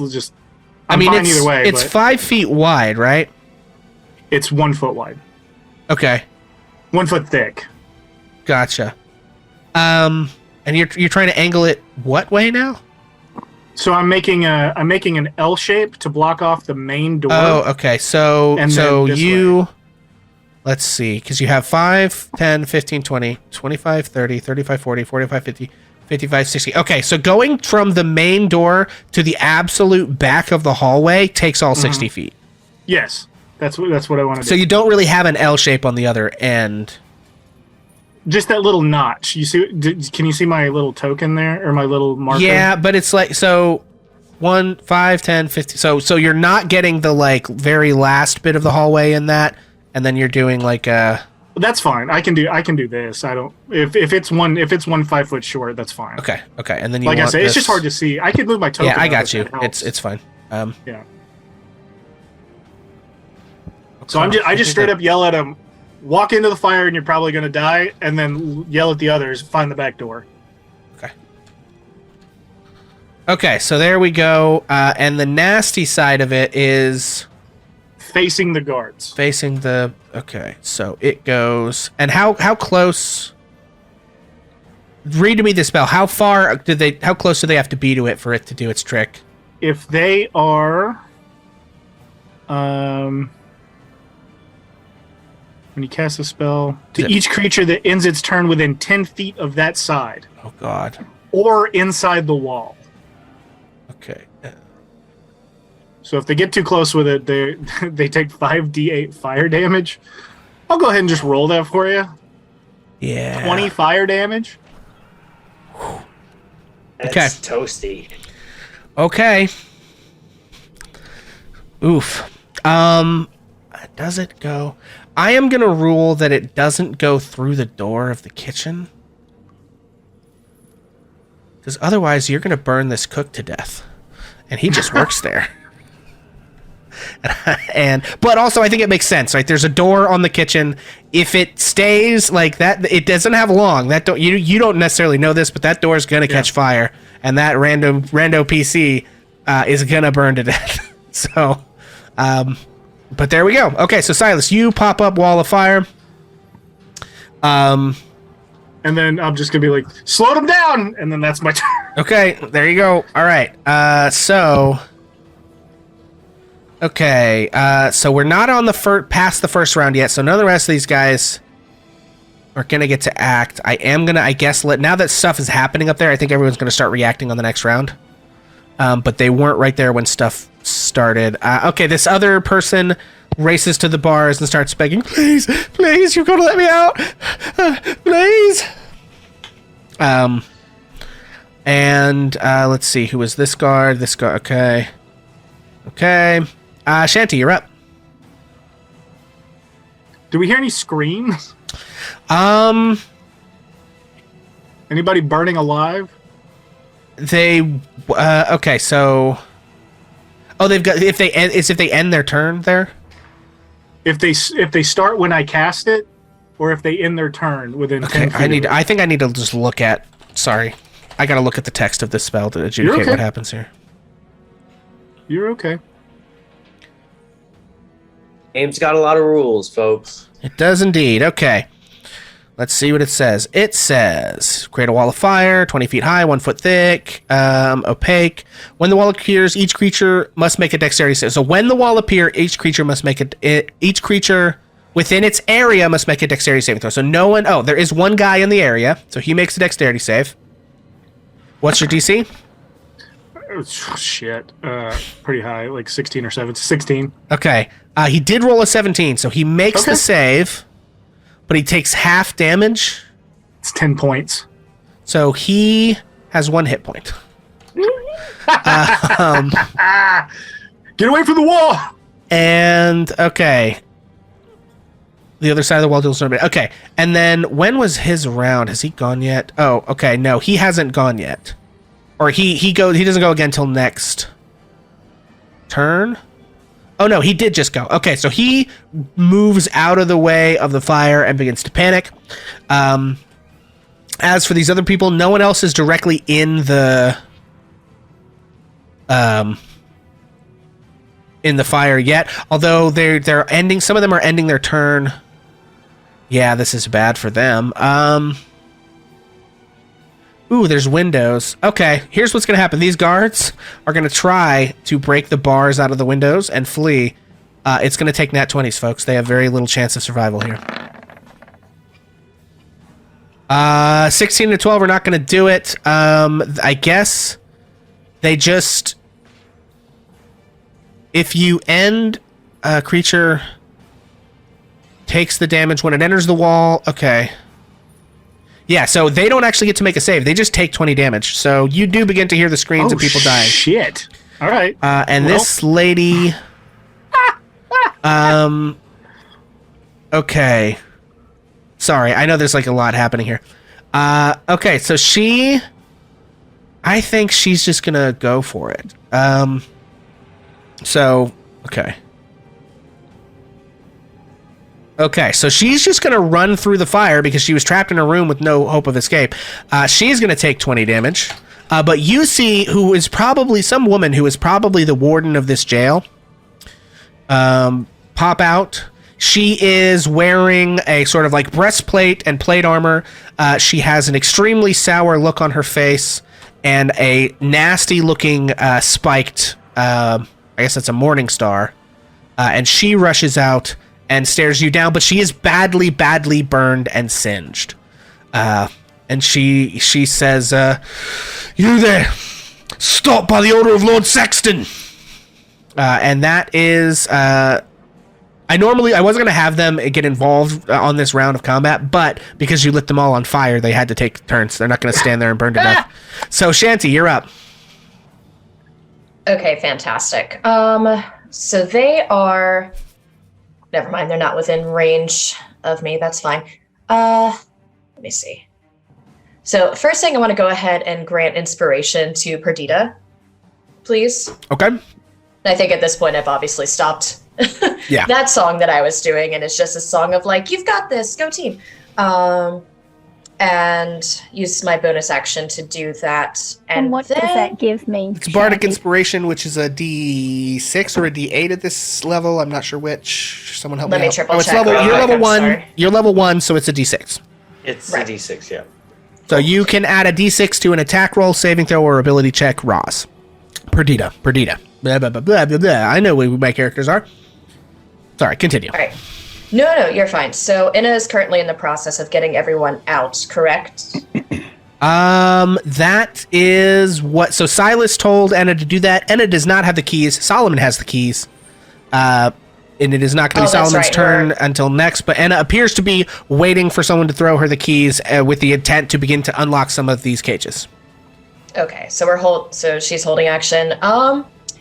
We're wild shaping, baby. Okay. Yep. Let's see. So I'm gonna go ahead and go brown bear. Brown bear. Okay. Yep. Let me go find you. Okay. I've got my stats. Do you want me just to send them to you? Oh, listen. This is D&D Beyond. No, this is not D. This is Roll20. Oh, I lied. So we just got a brown bear here, friend. Fantastic. You are gonna be like squeezing in the cells. That's fine. But I will give you That's control. Fine. This is brown bear Shanty.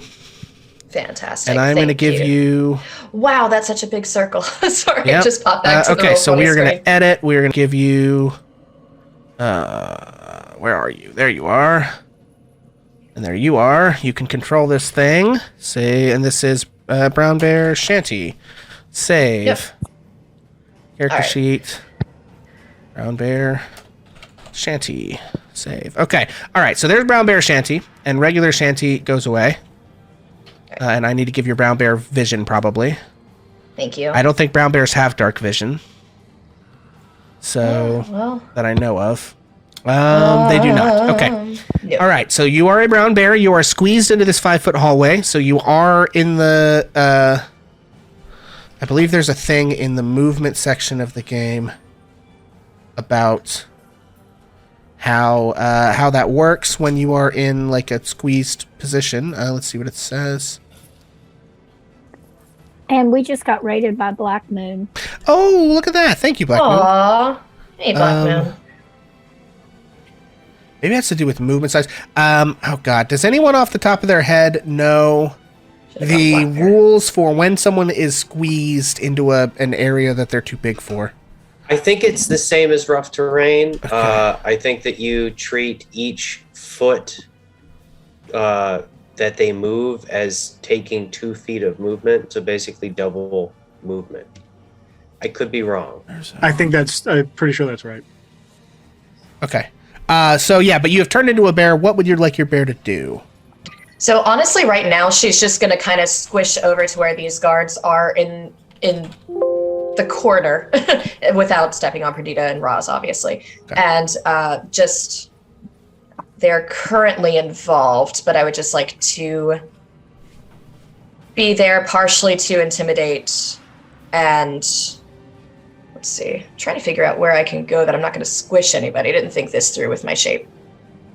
Let's see. Guess we're going to go right here.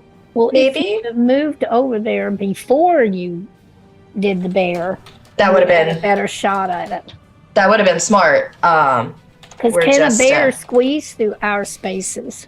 Squeezing into a smaller space. Okay. A creature space is the feat that it controls in combat, non-expression of its physical dimensions. area it needs to fight effectively. Okay, a creature can squeeze through a space that is large enough for a creature one size smaller than it. While squeezing, the creature must spend 1 extra foot of movement for every foot, so it is difficult terrain. Has disadvantage on attack rolls, dex saves, and attack rolls against you have advantage until you are out of the space. Okay. But you do have a bunch of extra hit points, so that's fun. I do have a bunch of extra hit points, and that's really nice. Okay. Apologies. So I am actually just going to try to get into this hallway space right by Solomon. Okay. But yeah, kind of in between Solomon and Roz here. So. Okay, very good. This is. Oh, okay. Sorry. Oh, you mean Silas and Roz. Sorry. That's what I meant. I apologize. Okay, yeah, so you sort of squeeze past Roz and begin to lumber into the hallway. Yep. And that was your action to wild shape, I think, right? Because you're not a moon druid. And then your movement and you bonus action to inspire. I think that's everything for you. Yep. Beautiful. Did I delete your... Oh, I did. Okay, I need to add you back into initiative as this thing, right? So this is Brown Bear Shanty, who also had a 7, and that is the end of your... So now it is one of these guys. What do they do?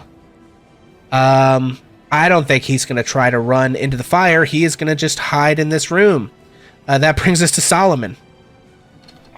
Okay, so... Go ahead, sorry. No, you're good. Go ahead. So, is it possible for Solomon to draw the Frostbrand and cut through these bars? Cut through the bars? The bars have hit points. Let's see. Prison bar hit points 5e. I think it's like a DC 25. Okay, so unless Iron that's different. has an armor class of 19... And an It's possible. Damage threshold. I think bars have a damage threshold of like 20. Like you'd have to deal 20 damage in a single hit to actually damage the bars, and they probably have. Oh God. Let me see if I can. While he's looking up, does anybody have chat inspiration currently? Do not. No, do not. Yeah. Roz has chat inspiration. Okay. Wow, Roz. Okay, you didn't have to flex. Well, and Black Moon with just, your turtles. Is that because Black Moon just gave it to you? Oh no, it's not. Okay, Roz actually had it, Black Moon. So can you pick somebody else? None of the rest of us do. Or do you want your inspiration back because you only like Black Moon and I mean like Roz and not the rest of us? Yeah, Roz was the only one that had it. Okay. Thank Black you. Moon says, "Oh shoot." Oh, rock paper Rock, scissors, paper, y'all. scissors. I know there are rules for like how much hit points to give these things. I You can't cannot play find them Black off the top things. of my head. It would be pretty tough to just hack through iron bars. You might be able to do it. All Who right. wants to So, rock, paper, scissors? Everybody on. All right. Oh, you're rock, paper, 1, 2, scissors. 3, shoot. That's fun.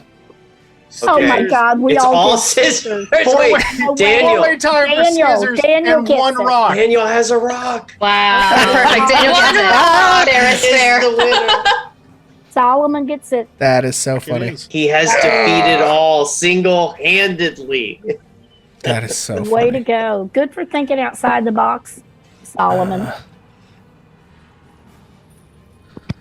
Oh won't be man, giving it's anybody times like these that I inspiration. need like a Man, I remember that there was a whole chart for this type of stuff yeah. in It's 3.5. probably in, well. There's one in 5e too. I just don't remember what. okay, let's ditch that idea. How many how many cell doors can Solomon open up on his way? I think it would have take the one key. You have a action key, per. right? Yeah, you have a key, so it takes one action per cell. So it's going to take you some time to unlock all these But cages. you tossing Zola's the key to already Emma? opened, right? Zola's, the knock worked for Zola. Yes, Zola's is already open. So is it gonna take an action for me to throw the keys to Emma? To Enna, I'd say that could be know. a bonus action. I'd allow that. So I'm going to open the cell in front of me with this halfling, and I'm going to bonus action throw the keys to Emma. Enna with an N. It's two N's. Yeah. I keep You're fine. doing that. I apologize. That's All right. I got to check my movement speed real quick. I think it's just 30. Yep. Okay. I'm going to move right here. And that will be my turn. Okay, so which one were you opening? Dimple. Dimple. Okay, you let out Dimple, and then you throw the keys and move? Yes. Okay. Do I have Dimple on the thing? No, I don't. There's so many of these people I forgot to roll initiative for. Well, you have a big job, Mr. I do. There's a crazy amount of shit going on in this prison. There's only like 33 people in this fight, so yeah, I don't how know. hard could it be? How hard and could the it be? bear. Guys? Let's not forget the bear. I mean, the was ones one who of are the in people. prison, the ones who are behind locked turtles, doors, didn't have to do cats, anything there's a this round, mouse. obviously. Yeah, you got it, Anna. All right. So I'm gonna descending that. Where's this? Actually, I don't need this anymore. They all get to act now. Okay, so that you were the last one, Solomon. You moved. But however, Enna was holding your action. So Enna, he did throw you the keys. What door are you opening? I'm gonna open Twilight's door. Okay, Twilight is free. So Twilight and Dimple are free. Zola is free. Tusik is currently the only one who's not free. You do, and that was your held action. So that is you, Enna. Perdita, you're up. There's a bear in front of you. There's Roz in front of you. You are grabbing a guard. This other veteran just came up on your other side. What are you doing?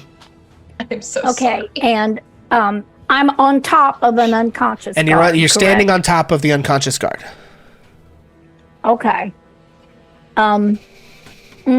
And I'm the one, and I've got thieves' tools, but there I am in the corner. God, I have so many Okay, stat then points here. figuring, and the guy beside me is grappled, right? Do I have to do anything about that, or he just stays grappled until he breaks out? I don't think you. I think you maintain the grapple until he breaks it, and it doesn't Okay, require then any I'm more going to actions turn or anything. around, and I don't know. I know that I can see and smell the wall of fire. I can hear the screams. I figure trying to save any of these people from getting killed is probably a waste of time, but I'm not committed to killing any of them yet. So I am going to whip around and hit the veteran who was crying copiously with my tail. I'm still Okay. going for the tail. Okay, so that's a bonus action.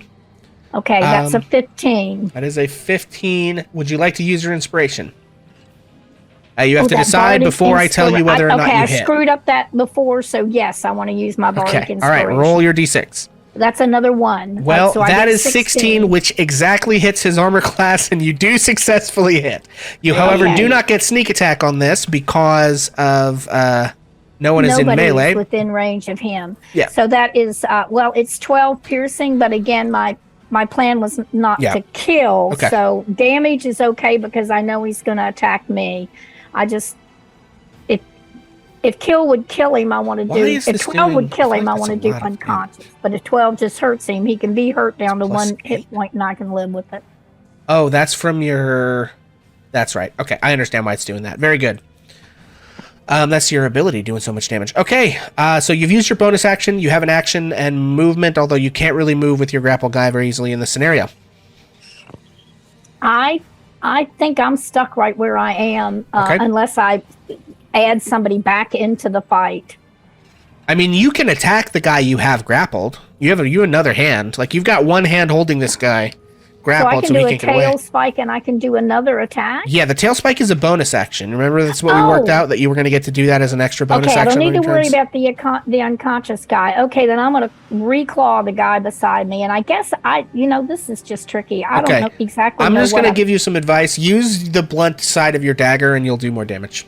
Okay, blunt side of Because my. I can't think of a way you could claw this man non-fatally.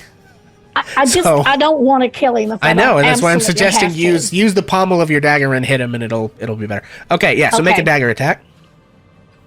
Okay, that's a 15. 15. The guard does have an AC of 16 as well. Okay, so I didn't. So Yeah. that one misses. Okay. Okay. Alrighty, I can live with it. Okay. And I'm pretty much stuck where I am. Tusik Funny Fingers is stuck, so you see him just like right up against the bars. I don't remember what voice I did for him, so I'm not going to try. But he is sitting there, trying to get out.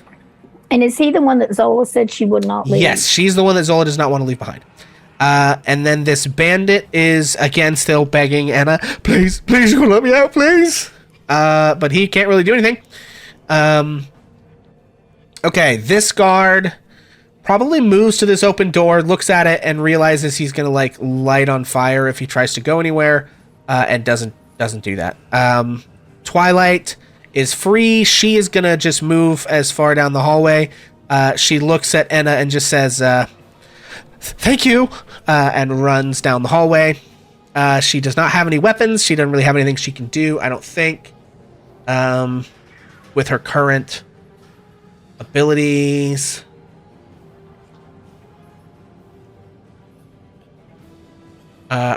She's not a... I don't know if she's 5th level. I don't think she is. It doesn't tell me.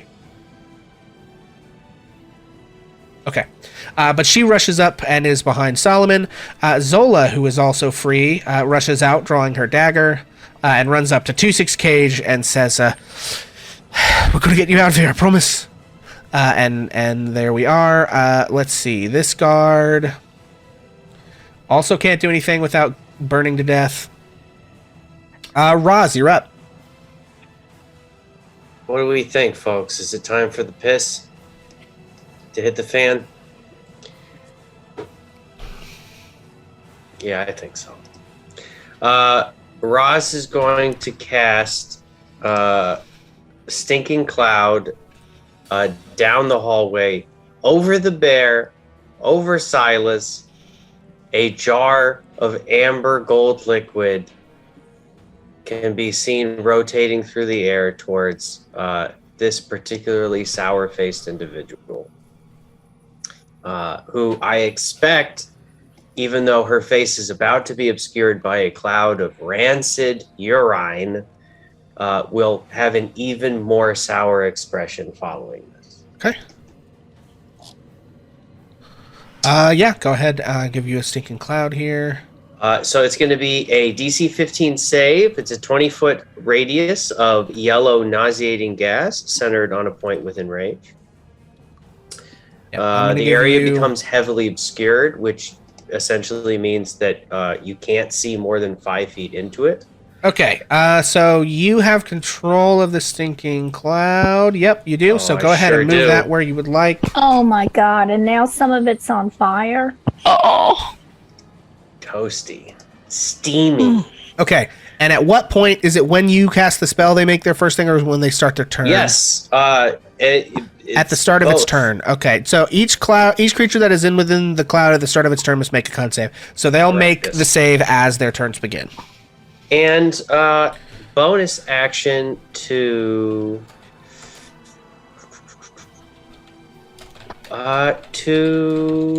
who's coming up next? Solomon, take Bardic Inspiration. You are large. Find a way out that will fit you, and we can all escape. Sure thing. Turn. Okay. Let's see. And just a heads up, Roz's Bardic Inspiration can be used as a reaction to add to your armor class, or as a damage die to add damage to a successful attack.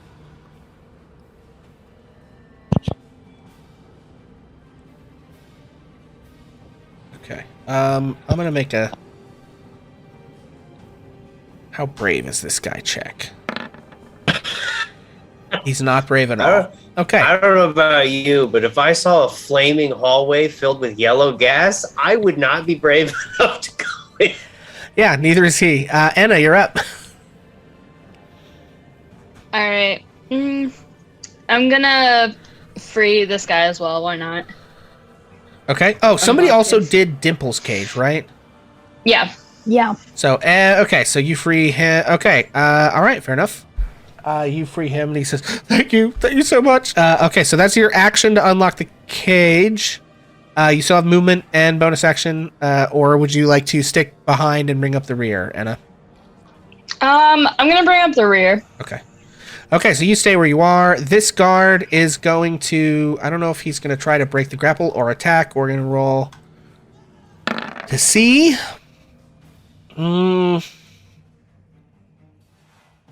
I think he's taken a big hit. I think he's going to try to break the grapple. I need a athletics check from Perdita. Okay. That's a 25. All right, he got a 19. So he struggles and tries to escape, but you manage to hold on. That brings us to this guy who is not fully engulfed in the piss, but is almost completely engulfed in the piss. I think he's going to make an athletics check to try to rip open the prison bars. That's a 24. Let me see. Does that work? What?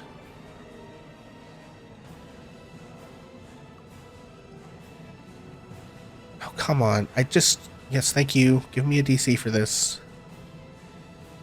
25. Okay, yep. That's not going to do it. So he strains and strains, but does not make it and then crawls back into the corner of the room so as not to inhale all the piss fumes. And that brings us to the one next to Perdita, who has finally got his shit together enough to attack. So that is 2 long sword attacks and a short sword attack. We've had some interesting descriptions following Roz's spellcasting in the chat. Selfishly, I'd like to point out a few that tickled me quite a bit. I said that it probably smelled like if you left a pickle jar on your dash in direct sunlight for a month. And our good friend Spectre Sofa said in Ohio, which if you're from Ohio, I'm so sorry. It is a garbage state. That's not your fault. Ohio. Hashtag no Ohio. Agreed. Ohio. Smells Agreed. just like Cleveland. If you're from Cleveland, I'm so sorry. It does smell like that. I'm sorry. Okay, so Perdita, 3 attacks coming at you, 6, 13, and 16. Any 16 hits. Okay, 16 hits. 16 Perdita, hits. you take 7 points of piercing damage as he does get you with the short sword. Okay. Dimple steps out into the hallway and says, what are we doing? Why isn't anybody moving? Okay, guards.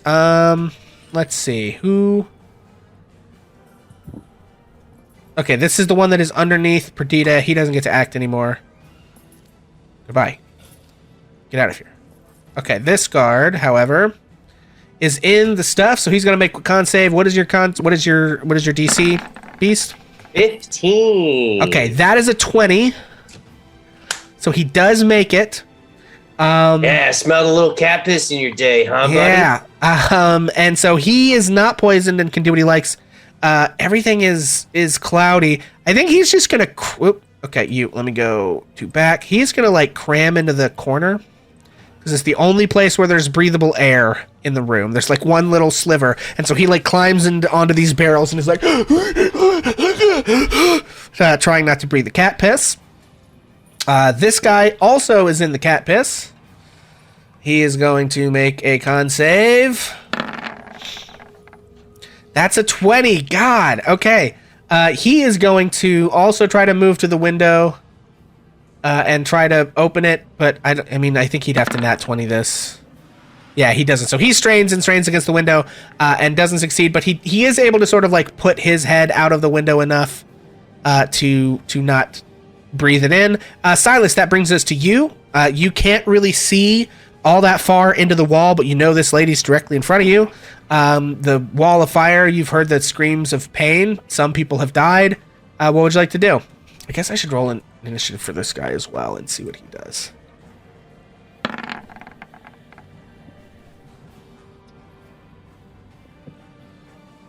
Stand by.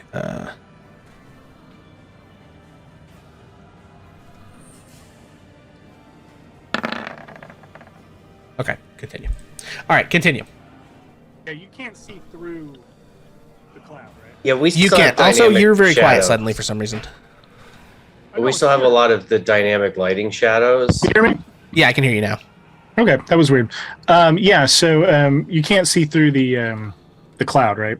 Correct. Yeah, it's heavily obscured. So you can see about 5 feet ahead of you and maybe a few feet into the cloud, but the woman who you were looking at has gone, like... Okay, I'm just going to yell at missing. her. I'm just going to turn around, see Shanty, what I hope is Shanty, kind of brown bear up behind me, and I'm going to scream at the new person, I'm going to leave you for the bear! And I'm going to turn around and Misty Step right here. Okay. Whee! Yep, fair enough. Who's still standing? Both of those guys. Okay, I'm going for the big dude. Okay. And Let her rip. I'm going to take 2 rapier attacks. If he looks like he's about to fall down, the last one will be bludgeoning. He does not look like he's about to fall down. He is going strong. Looks like he's been crying, which is kind of weird because I don't think you're familiar with the context for that. Nope. He's But I'm gonna- red-cheeked and puffy. Nose is a little snotty, but he does have his sword drawn, and he was just cutting up Perdita. So I'm going for the whip. So that's a 19. 19 hits. He takes 7 piercing. Okay. That's a natural 1. That does not hit. Oh, well. Okay. Bonus actions. Bonus action was Misty Step. Oh, Misty Step. Yeah, I'm good. Okay. So Silas yeets back behind. The commoner rushes up to the bars with the same, please help me, please, you gotta let me out. I don't want to stay here. Okay. This guy has 1 hit point and has been almost burned to death.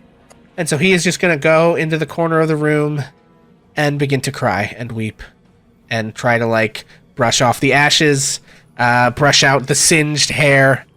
He is a very sad, very burned cop. And he's going to try to ignore the smell of bacon in his nostrils. Hey, also, it's more cat piss and bacon, I guess. It's a bad time in this jail, guys. Yeah, ooh. Lot of funk. All right, Brown Bear Shanty, you're up. Fantastic. So asking for reasons, are my legs squished together side by side, or would there be a little bit of, obviously the height clearance would be there. Would there be side clearance for just in case people needed to sneak out in between them? Oh, could people crawl under you? If they wanted to.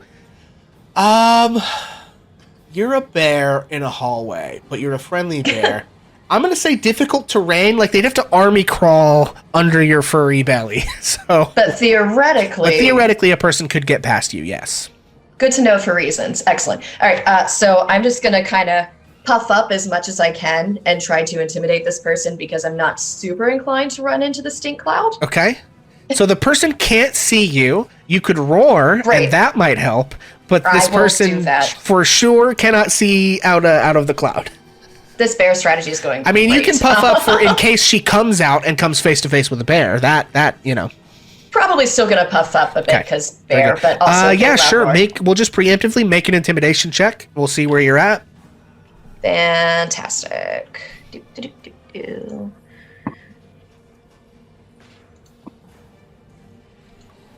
Oof. Oh, Uh-oh. she's So- just trying her best. So Shanty has a very keen sense of smell, right? Because you're a bear, right? You have keen. If you look on your sheet, you do have a very keen sense of smell. So I think you're Fair enough. trying to look. You're trying to look intimidating, but the smell of the cat piss is just so pungent that you probably just look grossed out by that a little bit as a bear. It's Oh my weird. gosh. It's an intense sort of thing. So and just- you're a druid, and you're familiar with animals and nature and all that stuff. But this stuff is rancid. This is bad. It's been fermenting in a bottle for a while. It's truly something else, friends. And so your bear face really just looks more like than it does Just like a roar. of tiny bear retching sound. yeah, pretty much. Okay, so that does Fantastic. bring us to what's her face, Teresa, who tries to choke out, "Stop! In the name of the law!" She's got to make a con save. She does not have any bonuses to her con saves. She's got a 14. That probably doesn't do it, does it? It's a 15. Okay, that does not do it. So she is poisoned, which we will indicate with this poisony skull thing. So she has to spend her entire turn retching and vomiting and can do nothing else. That brings us to this guard, who has to also attempt to do the thing. That's a 12. So he also spends his turn retching and vomiting and nothing else. And that brings us to Solomon.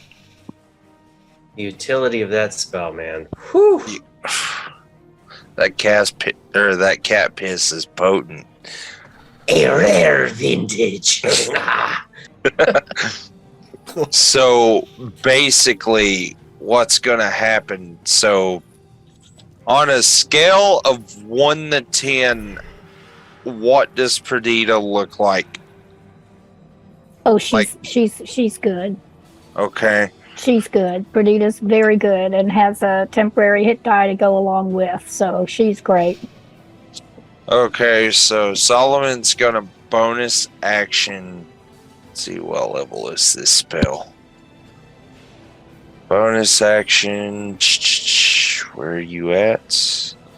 Misty Step. Alright. 30 feet to an unoccupied space. So he's going to Misty Step right here. 5, 10, 15, 20, 25. Okay.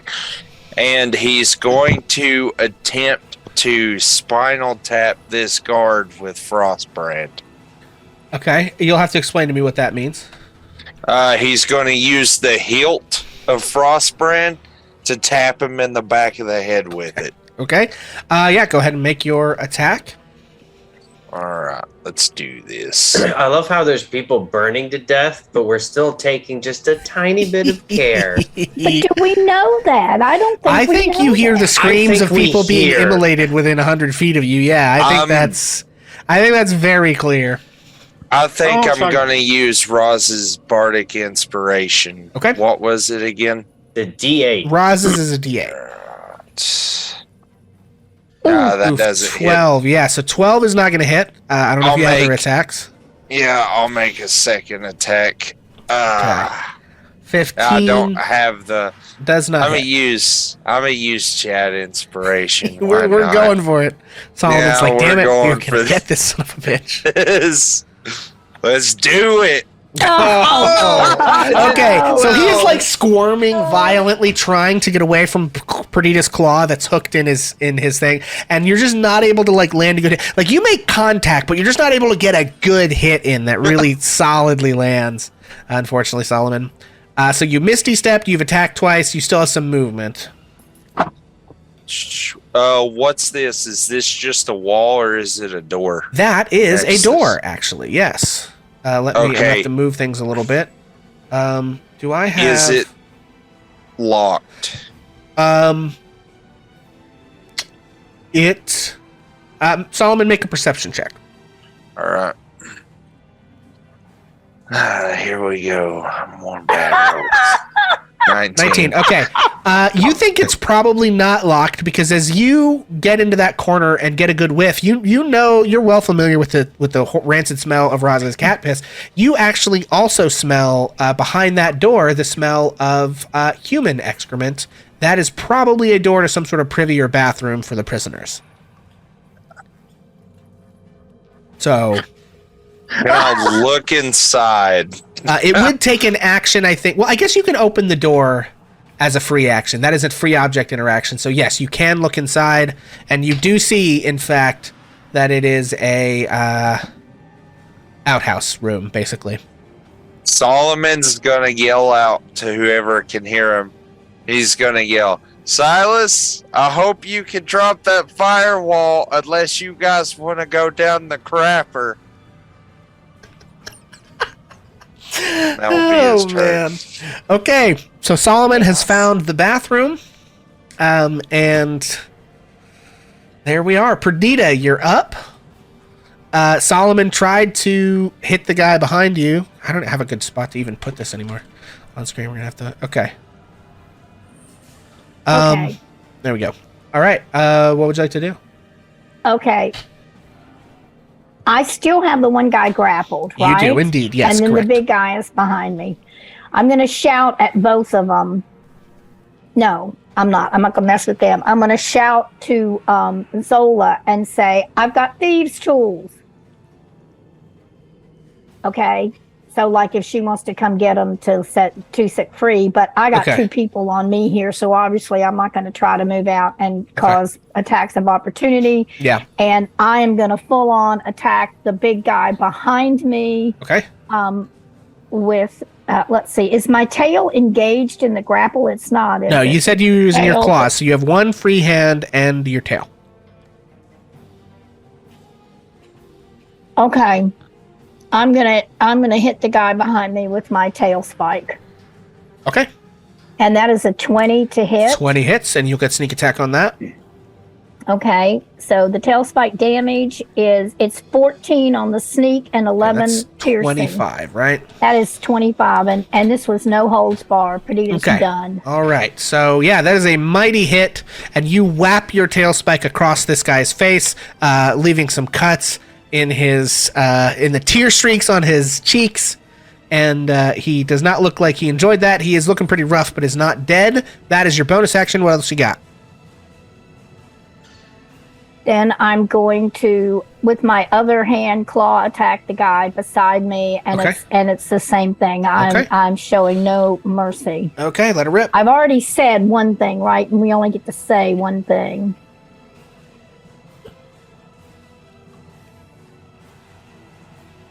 So that is a 17 to hit. Okay, 17 hits. Claw attack, 5 slashing, damage, okay. 11 sneak for 16. You only get one sneak attack per turn. Oh, so, okay. Then so the five slashing does go off. Okay, slashing. So you slash him quite badly. He is also looking extremely rough, but is not dead. Tusik continues to just claw at his bars. I guess we'll have him make an impossible athletics check just to see if he can bend the bars. I don't think he can reach a 25 even on a nat 20, but yeah, he doesn't. So he's just like pulling at the bars and desperately trying to get out. This bandit does not have any weapons, but all he can do is just sort of like move up into the fray. And he says, thank you for letting me out of there. I don't want to die. Okay, that brings us to a guard. I'm just going to take this guy until, well, no, don't do that. Yeah, these guards are not going to do anything until, until the fire cloud is down, because they don't want to die. And most of them will get instantly incinerated if they even walk in there. Okay, Twilight is up. She sort of moves to the end of the hallway and just says, what do we do? To anyone in general. She doesn't know where to go or what to do. I don't know if anyone wants to try to say something to her, or that's all she can do right now is just kind of move up to you guys. Yeah, I think Perdita would say, do you know of any other way out of here? Does she know of any other way out of here? I don't said it in her accent. Okay. But she would have said it anyway. Okay. Where is she? No, I don't think she does. I think she says no. She does not know any other way out of here. And then Zola scoots up. This guard doesn't do anything. Roz, you're up. Zola didn't do anything in response to me saying that I had the key. Okay. Yeah, I guess. Let me look at Zola's. Because she had enough distance to get to me if she wanted to.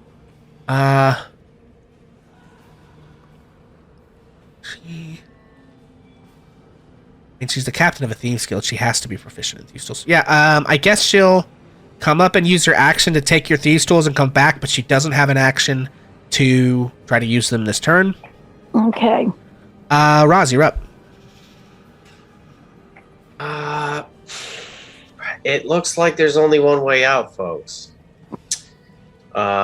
And I know that most of us aren't super keen on walking through a cloud of piss, elitists. So I'm going to end concentration on Stinking Cloud. Okay. Removing that. Giving everyone the fresh air that they're clearly addicted to. And Roz is going to bonus action Bardic Inspiration to Shanty the Bear. Okay. So Shanty is inspired. And also attempt to crawl under said brown bear. Okay, so it'll take 20 feet of movement to get through the bear. And you have 10 feet of movement after, or you might have more. So it's gonna take 10, 5, 10, 20, 15, 20. Yeah. 25, right? Yeah, to get to the other side. Yep. So I'm gonna take. I'm actually gonna use feline agility to double her movement speed. So that's gonna allow Roz to walk right up to Sourface. Okay. And then Roz is going to take 2 scimitar attacks. Okay, let her rip. Come on. That is an 11 to hit. Does not hit. And a 25 to 25 hit. hits. Dealing 6 slashing damage as she draws a short, heavily curved blade in the shape of a cat's claw and whips it about. And that is 6. Okay, very good. Have at ye. All right, that brings us to... This dude's not going to do anything. Do you mind, Pixel, if we just take a quick couple minutes in between turns here? A short little break, bio break? Sure, we can do that. Appreciate it. Okay, folks, so our characters are in quite the predicament. They have alerted the guards, lit half the place on fire. They might be about to kill this cook. And they don't know how to get out. They might be able to try to crawl through the outhouse if maybe there's not an exit there, maybe there is, or they're going to have to fight their way out. The question of what will they do and who will live to see tomorrow will be answered to some extent when we return here in just a few minutes. Thanks for hanging out, everybody. It's 9:20. We're going to come back at 9:30. We'll take a 10-minute break, and we will see you shortly. Okay, hello and welcome back, everybody. Thanks for hanging out with us. We're actually back like right on time for once. Look at that. Imagine that. Okay, friends. So, this door is beginning to burn down. I had yet to decide what was going on with our random guy in there. Let's make another athletics check with advantage to try to break out, and he fails. Okay. All right, Enna, you're up. All right, cool. Can I cast spiritual weapon? Sure. Do I have enough space to do that? Yeah, it can. It's like an incorporeal-ish spiritual dingus, so it can like float above everybody's head or whatever. I don't know if we've talked about this before. You might have cast it. What form does the spiritual weapon take? Like, is it a sword or a scimitar or a mace or like a hammer, an axe? What kind of weapon is it? It's gonna be a sword. Okay, beautiful. So you summon. Oh yeah, Tathan the Sunbringer has a big sword. That's right. A biscuit. So where would you like to put it? You can put it anywhere you can see within, I think, 30 feet of you, maybe. So it should say in the spell description. I'm gonna do it in front of Twilight. Okay. Am I right here? So there is your spiritual sword. It is controlled by you. Okay, it can't no, I guess it can. It can currently try to attack this one guard around the corner if you would like. Yeah, I'll go ahead and try to take a whack at him. So you need to make a spell attack roll. I think if you click the spell, it should automatically roll the attack for you. All right, let me get there. I'm going to swap to one of these other ones. We've heard that one song like 13 times. 13 does not hit, so it tries to hit him. Oh, no, that's not what I wanted, sorry. Accidentally went to one of my random bookmarks. Apologies, chat. That happened my last session too. I was clicking between tabs and I accidentally opened like 4 things. There you go. Yeah, Chrome does this nice thing where, like, once you're on a page, it stops showing your bookmarks bar, but Firefox doesn't. The problem is that Firefox is so inefficient, or the Chrome is so inefficient when running Roll20. Anyway, okay, so you've made your attack. That was a miss. Any movement from Enna, you do have the keys, right? You could, and that was a bonus action to cast, you could just go unlock 2/6 cell or this random commoner lady cell, or you can just hang out at the back. It's up to you. Okay, yeah, I'll scoochie up to 2/6 cell and go ahead and unlock their cell. Okay. So you'd have to move up here, but you can do that. So you move up, you unlock 2/6 cell, and he is now freed, and that brings us to this guard, who is going to... I'm going to actually make a save for this guy. I'm going to have to open everybody's thing again. Oh, God. Okay.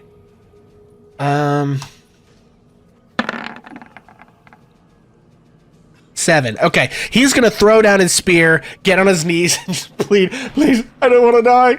I'm sorry, I didn't mean it. Okay, which one are you talking about? The one you had grappled. Sorry. He is now prone. What's a good prone? There he is. He's prone. He's prone and grappled and just weeping, and he's thrown down his thing. That is it for him. Okay, Perdita wants to yell at him and say, is there another way out of here? Is there another way out of here behind us? Oh,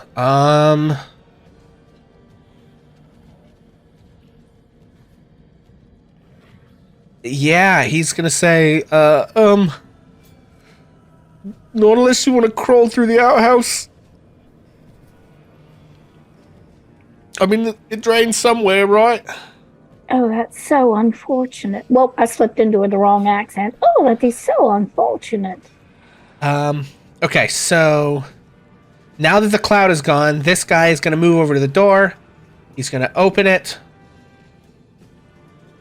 Oh. This. He's going to open the door, see the wall of fire burning in front of him, and he's going to go back into the corner of the room and crawl up into the corner, shouting, "What the fuck?" Let's see. Who is this guy? Is this the guy down here? It is. Okay. This guy sees the other guy and shouts, "Coward!" Through his sniveling tears. Maybe he's making up for the fact that he was the one who was weeping earlier.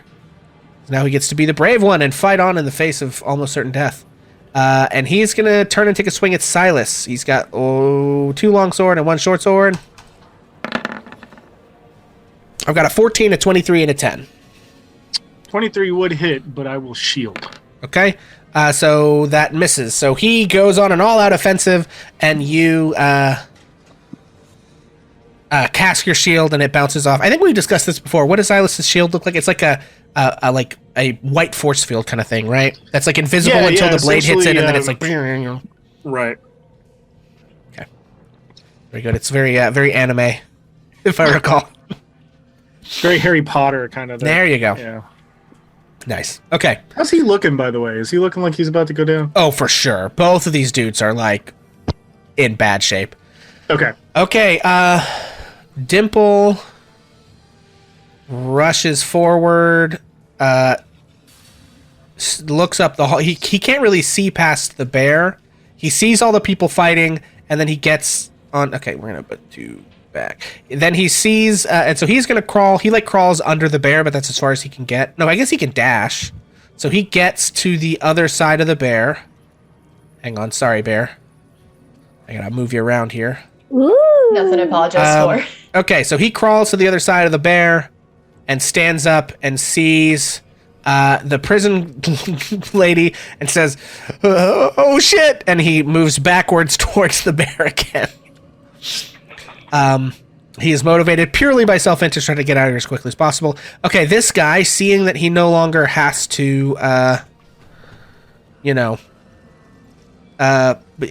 from the poisoning, he comes around the corner and tries to... He opens this door, sees the wall of flame, and also crawls back into the corner. Okay, this guy is going to make an athletics check to try to open the bars. He's almost certainly going to fail. He does. Bringing us back to Silas. Okay, Silas is going to look at the lady down the hall and look at this guy in front of him. And is like, okay, I don't You know got if one you can chance to really shut this down. I don't know if you can see her past the bear. I mean, you know she's there. You can That's yell okay. at her, but that's okay. He's going to look at the guy in front of him and just say, you have one chance to shut this down. Throw down your swords, or you're going to die. okay, yeah. Make a intimidation check with advantage. 14? Oof, brutal. That's All not right. great, but it's okay. Is there any way I can assist with that? By like growling? Big bear fart. I mean, he already had advantage, so Okay, fair enough. unfortunately not. That's a No worries. 19. I think this guy is motivated in this moment purely by this sort of like spiteful and toxic, like he senses that he's okay, just to because he's almost certainly going to die. You sort of see this thing in his eye. He knows if he doesn't fight you to the death, they're going to kill him anyway, basically. And so he also wants to make up for his whole having showed vulnerability to anyone like 10 minutes ago. And so you see him grip his sword harder and stare you down, clearly not intending to back down. Okay. I'm going to drop Wall of Fire and cast Haste. Okay. So that is a free action to drop Wall of Fire. Yep. And you cast Haste, so you're now a zoomy boy. I got some ridiculous buffs going on. And I'm going to take my hasted action Like a to do a speedy looking- rapier attack. The 16. I forget. 16 does hit him, yes. Okay. I'm going to give you the wings for haste, I guess. Oh, no, we'll give you the lightning for haste, yeah. Okay. Whee! 8 points of 8 slashing points. damage. Okay, he is still alive, but barely. So you stab him with your rapier, and he's in that, like, blood coming out of the corner of his mouth. He's been crying. He's had cat slashes across. No, he's been hit in the face with the tail spike. He's rough, but he is barely hanging on. Well, Um, shit. What next? Can I move past him? Opportunity attacks be damned. Yeah, if you want. Where are you trying to corner go? Past? Yeah, you can move through that corner. Well, Roz is kind of there. I'm wondering if I should rip down the hallway and try to. How's she looking, Roz? How's Roz looking? Roz is in peak condition. She hasn't taken a single hit. Oh, okay. Then I'm actually gonna hang for now Okay. and wait for an opportunity to just blast ass down the Okay. hallway. Don't you get extra actions from haste? So haste was my action. My Oh, and then your hasted action was the weapon hasted attack. action was attack. And then next round you'll get more stuff. Okay. That's right. Very cool.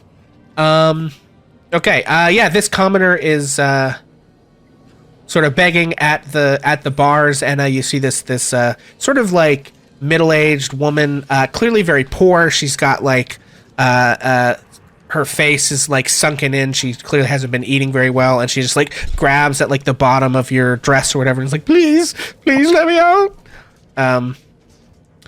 Okay, that brings us to the guards, who no longer have to deal with the thing. This guy has 1 hit point, so he is going to flee. He almost died today. He's going home. I don't know about you, but if I got lit on fire at work, I would leave. I was turned into I don't- a cow. I'm just saying. If I was not a firefighter and I got lit on fire at work, I would leave work immediately. It gives me. I a love message. that reference. I love that reference. Thank you, Jesse. That was so good. Do what? No, wait, I missed it. What was that reference? From Emperor's New Groove, Oh, he okay. goes, Hey, I got turned cow. into a cow. Can I go home? Okay, Brown Bear Shanty, you are up. The piss is gone. The fire is gone. Roz and Dimple are in your way. In terms of reaching the big bad mean lady at the end of the hallway, what would you like to do? Well, fantastic. Are any of, I'm trying to recall, are any of the 2 guards behind me dead? No. So there are 3 beings who are hostile behind you. One of whom was knocked into unconsciousness immediately. The other 2 are barely hanging on. One has thrown down his weapon and begun to beg for his life. The other one, Silas attempted to intimidate into calling off as many of the guards as he had authority to do so. And the individual chose to fight to the death because he knew that if he tried to let you go, that Lord Saxton would have him killed anyway. So there's enough. 2 people back there, 3 technically, one's unconscious, and then the mean lady ahead of you. And then Cool question mark beans. number of other assholes running around. beyond, Fantastic. Okay, well, I'm going to go ahead and just be Shanty because this has turned into a cluster. Rip. Rip, Okay, sorry. so that is okay. So it is your action, I think, to turn back into Shanty, yes? Or is Yep. it a bonus action to drop it? Oh, excellent question. I don't know, but I assume an action because it took one to Well, let's find out. resume shape. Stand by, everyone. If I had to Wild guess, shape. it's going to be either a bonus action or free. It's not free. I'll tell you that. I know for sure. Okay. Okay. Da, da, da, So da. that's All, moon. all druids can revert to their normal form as a bonus action. Oh, fabulous. Okay, thank you. Appreciate it. Writing Only that down moon so I don't druids can forget. transform into a beast as a bonus action. Changing back is a bonus action, Okay. is what I'm seeing. Yeah, That it's a sounds right to bonus me. Action to revert. Awesome. I'm looking at it. Yep. I appreciate you all. Thank you. No worries. Written down. Fantastic. Okay, so I'm going to go ahead and use Yeah. my movement then to come back into the fray. No, I lied. They got it. I'm going to go ahead and rush forward here and help Roz with this lady. Okay. And Don't forget you have bardic inspiration. I appreciate you, friend. Thank you very much. Oh, and Perdita has chat inspiration now. Oh, Also, well, thank you so Spectrosofa has very chat much. inspiration. Is there anyone I've missed Oh, thank you. from Thank earlier? you so much. The last one was Roz getting chat inspiration from Black Moon. Did I miss anybody else? No, that's back to the hit die and we caught that. Okay, sorry, chat. My fault. I missed a few things.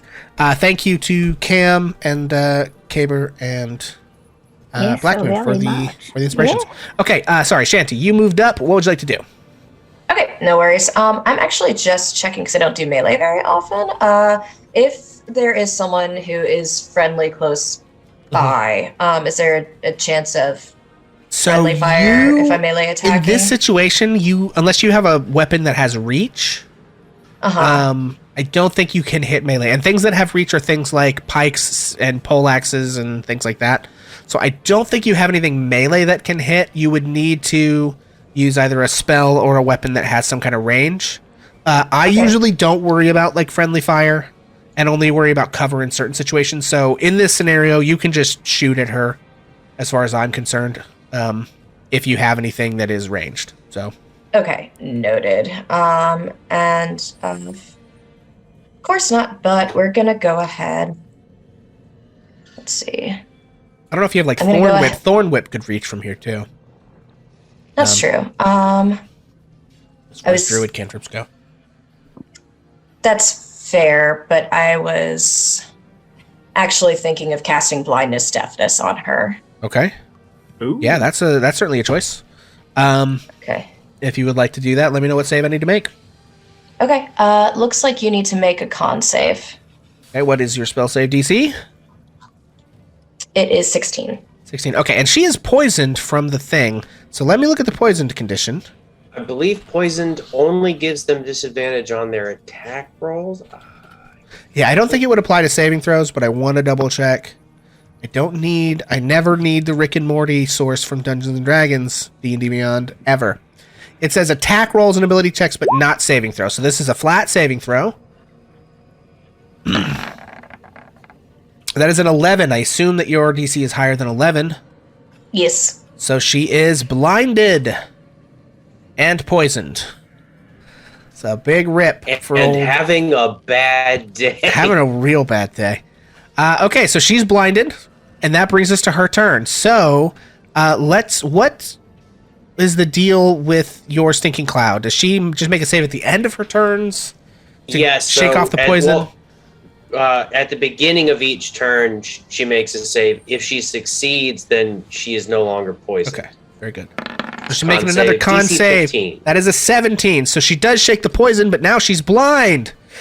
A little 1-2 punch from our crew over here. So she's been like puking, and I guess she actually fell prone.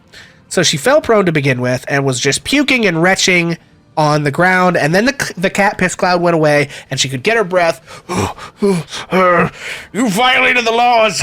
And then she sees Shanty, and when Shanty casts blindness, is that a druid spell or a bard spell, and what does it look like? Like, how do you cast it? Is this like a staff waving thing? Is this like words? Like, how do you film over her sad little red bloodshot having puked her guts up eyes?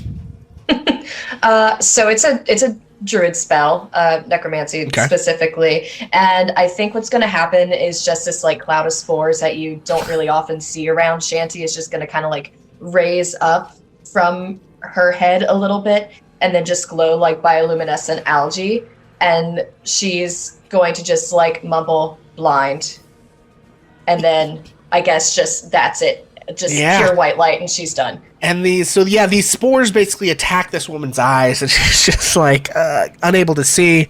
So she's gonna get up from prone. She can't see, but she knows Roz is in front of her, so she's gonna make attacks with disadvantage. Do it. She is. Here we go.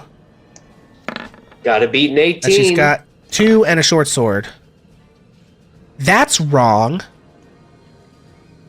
Hang on, stand by. I have definitely screwed that up.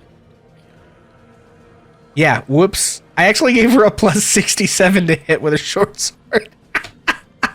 That's wrong. Does a 72 hit your armor class? Wow. Is she the daughter of a Tarat? What's going on? Oh my god. Okay, so with disadvantage, I have a 22 on the second hit. Yeah, that'll definitely hurt. And what was this? That was a 5, and that was a 10. So the short sword misses. Okay, so the second hit with her mace, her nasty, nasty mace hits, dealing 8 points of bludgeoning damage.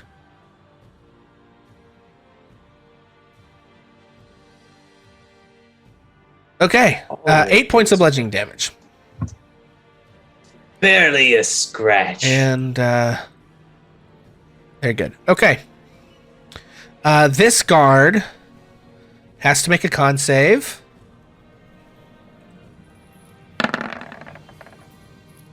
He fails.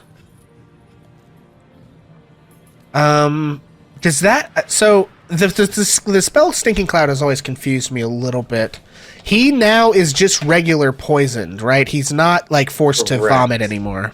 Correct, yeah. Because he's not in the cloud, right? Because the cloud is gone, the poison condition persists until... and at the beginning of every one of their turns, they make a con save. Yeah. If they succeed, then they're no longer poisoned. Because the cloud's not there, they don't have to make a check to see if they're not poisoned or they reg. So it's just whether or not they're still poisoned or they can so he gets up from prone and moves 15 feet around the corner. And that brings us to Solomon. Okay, so Solomon, even if he's probably going to take an opportunity attack, Solomon's going to move right here for 15 feet, 5, 10, 15. Yep. Okay, yep, you will take 2 opportunities. Well, you take 1 because the other guy threw down his weapon. So this guy will lash out with his longsword. As a 17 to hit? Nope. Okay, so you are able to block it with your shield, or you don't have a shield. You're able to block it with your great sword as you swing through, and you've used 15 feet of movement. What next? Solomon is going to use 10 more feet of movement. Okay. Bonus action, Misty Step. Okay. So let me drop that down by 1. Okay. And that's going to be 5, 10, 15, 20, 25. He's going to bonus step 25 right here. And he's going to make an attack on our friend from behind here. Okay. All right, let her rip. Let's miss. All right, boys. Let's do this. Believe in Frostbrand. Oof. Oh man, I'm just not having any luck brutal. here. That's all it is. Absolutely brutal. All right. Well, you still have you have 2 attacks when you take the attack action, right? Yeah. So Might as well. 24 24 hit. does in fact Finally. hit. Yes. All right. We're gonna divine smite that bad boy. Oh god, she's fucked. Here it She's comes. absolutely fucked. All right, let's do this.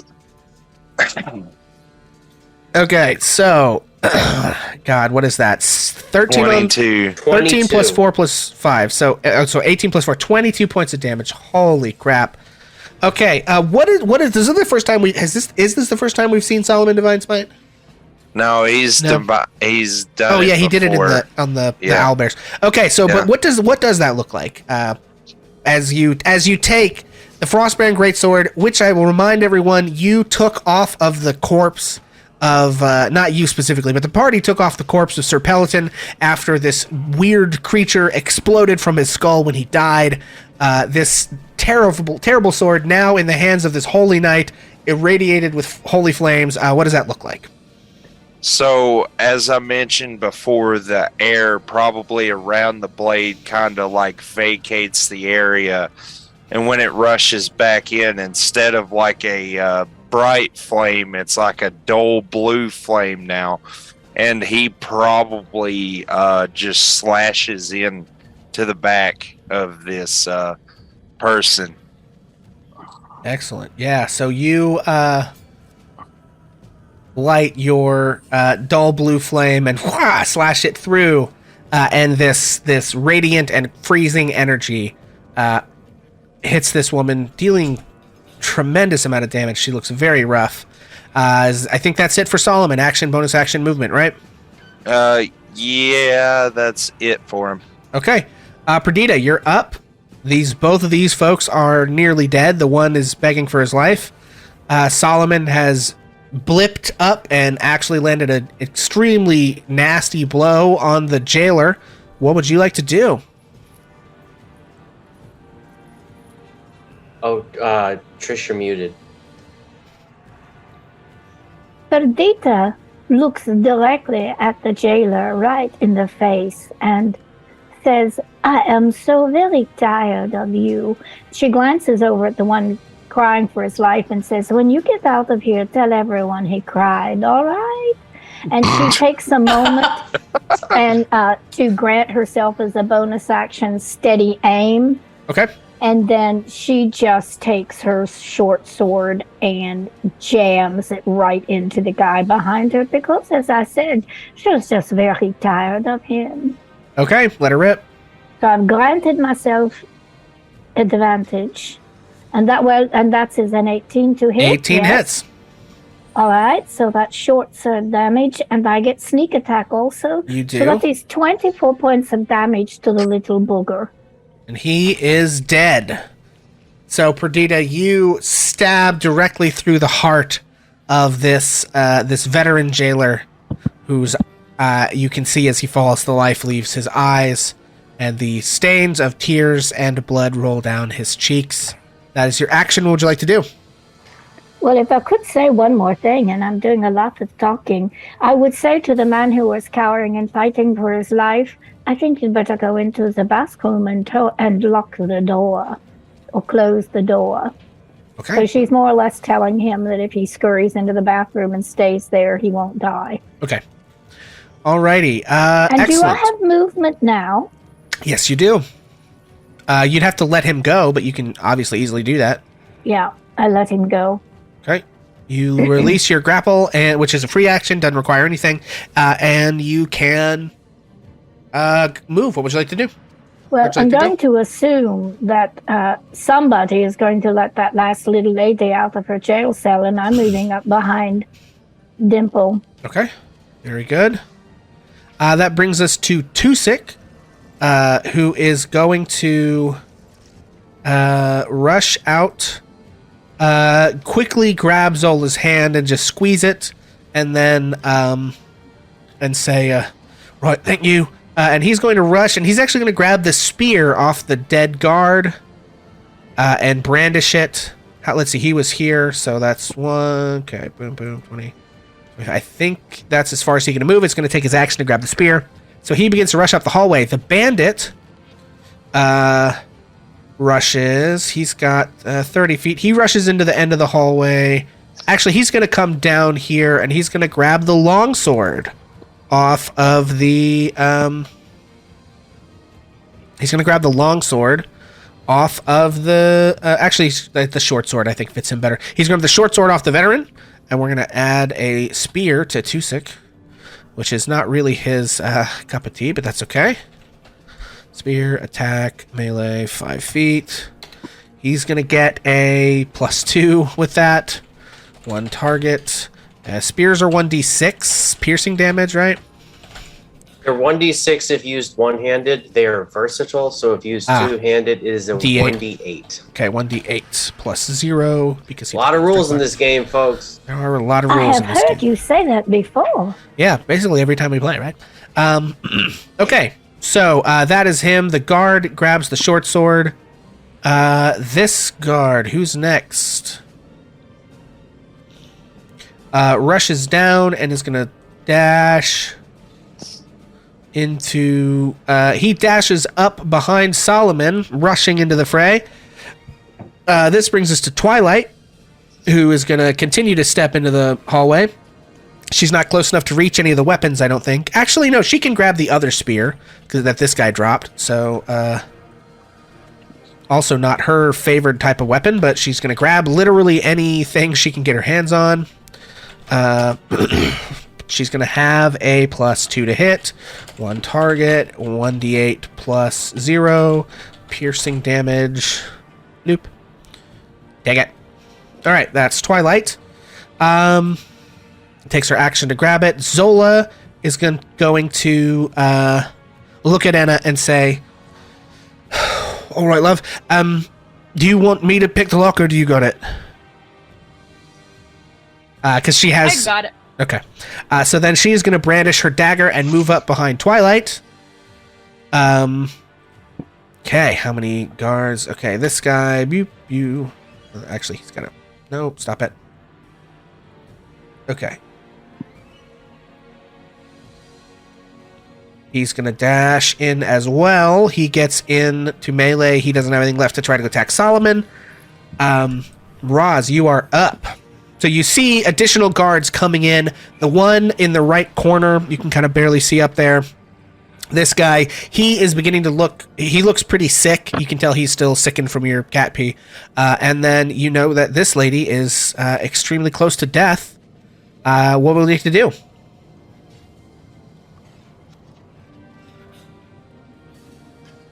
It's times like this, I really wish I had taken more damaging spells with Roz. But Roz is going to... she is going to make 2 scimitar attacks. Okay. We're going to try to cut her down in good fashion. That's going to be an 11. 11 does not hit. And a 12. Neither one hits. So you... Go ahead. Bonus action, Vicious Mockery. Okay. As Ross is whipping the scimitar through the air, completely whiffing and missing. Okay. She's going to say, I meant to do this to strike fear of the near anticipation of death upon you. DC 15. Yeah, she fails. That is a 5. She takes 5 points of psychic damage, and Oof. she has disadvantage on her next attack. She takes 5 points of psychic damage, and you can see she does, in fact, start to... well, she's blind, so she can't see anything. Oh, you have advantage on those attacks. She's blind.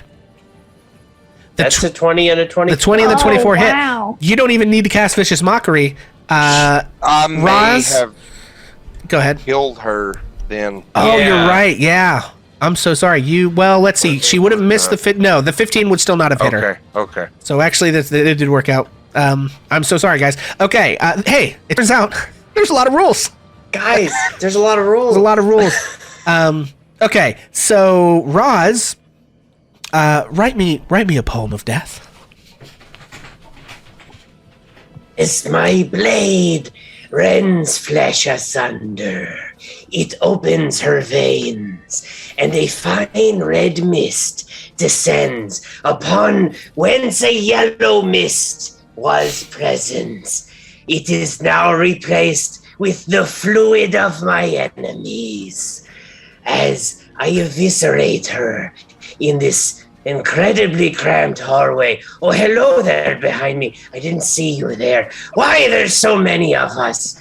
We need to get out, and I will cut a path for us. Yeah, and so you slashing with your scimitar, she is blinded. The film that the mushroom spores have sort of infected over her eyes. You see them widen in fear and pain as you slash and stab with your scimitar, cutting through her badly damaged armor, and then she falls to the ground. Her spiked mace, her heavy spiked mace, which is a quite nasty looking instrument, sort of hits the ground and rolls onto the floor. Roz go ahead. would, if she can, would like to simply say, instead of a vicious mockery, Give my regards to Lord Peloton. Nice. Very good. Okay, and Roz, make a quick perception check for me. ooh, a quick one. Yeah. Just real fast. You're not doing it fast enough. You did it fast enough. 16. You can tell that the weight with which her mace hits the floor as you look at it, you feel like it should have like dulled the spikes a little bit. But you can actually tell that even the spikes that have dug into the floor as it rolls, because it like hits and then rolls, and you like look at those spikes in a second as they roll through the blood, and you're like, those are still actually completely sharp. You get the sense that there may be more to that mace than meets the eye. Is she able to pick it up in this turn, or is that... I'm gonna say probably not. That would All take another action to do, or part of an action, and you've already All right, quite a bit that's here. Roz's turn. Okay. All right, so this veteran is going to come rushing into the fray. Can he see from here? Stand by, everyone. Oh, stop it. Stop it. Get up.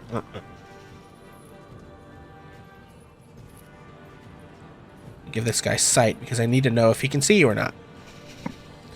He can try. Okay, this guy is going to try to whip out his heavy crossbow and make an attack on you, Solomon. You can't see him, I don't think, very well. But he is. You have, I think it's +5. What is 3/4 cover? 3/4 is +5. +5 AC. So you have +5 to your AC. So it is a bad shot for him, but yeah, I don't think an 11 is going to do it. So you see a heavy crossbow bolt sort of like dung into the wall near you. That is the end of his turn. This guy is going to continue to cower in the corner of the room. Actually, I think he's going to... supposed to be a prison break, and now it's more of like a conga line? Yeah. I think this guy is going to... So, Solomon, you maybe see peeking out of the kitchen, there's this half-orc man who's like looking at all of this, sees everything going kind of crazy, and he like ducks back into the kitchen. Anna, you're up. All right, He's a half-orc man. He gonna- looks like a cook. He's wearing like an apron and all that. Sorry, Anna. You're up. You're good. I'm gonna let this girl out. Yeah, you let the woman out, and she is like down, like she was like down, like grasping at the bottom of your dress, and she like kisses it and is like, thank you so much for letting me out. I don't want to die now. And that's your action. You still have movement and bonus action. What would you like to do? Okay. I still have my spiritual weapon. You do. You can move your spiritual weapon, I believe, 20 feet in a turn with a bonus action, so you can start moving it towards the fray if you would like. Okay. 5, 10, 15. All right, I'll move it up. Okay. Very good. And then you still have movement if you would like to move as well. Okay. You could move yourself into the same square as the spiritual weapon, but you don't have to. Yeah, I'm gonna do that. Well, yeah, I'll do that. Okay. I'll get up Whoop. there next to Shanty. Okay. Very good. Okay, so you move up where your spiritual weapon is. That brings us to a guard. It's this guy. This guard takes your advice, crawls into the bathroom, weeping, and locks the door behind him. Actually, that door wouldn't have a lock on it because that's where the prisoners go. But he does close the door and he just like holds it shut, and you just hear this like sobbing from in there. Okay. All right. This veteran rushes out into the hallway, sees what's going on, and falls back. Let's see how much. I gotta actually count this guy's movement out.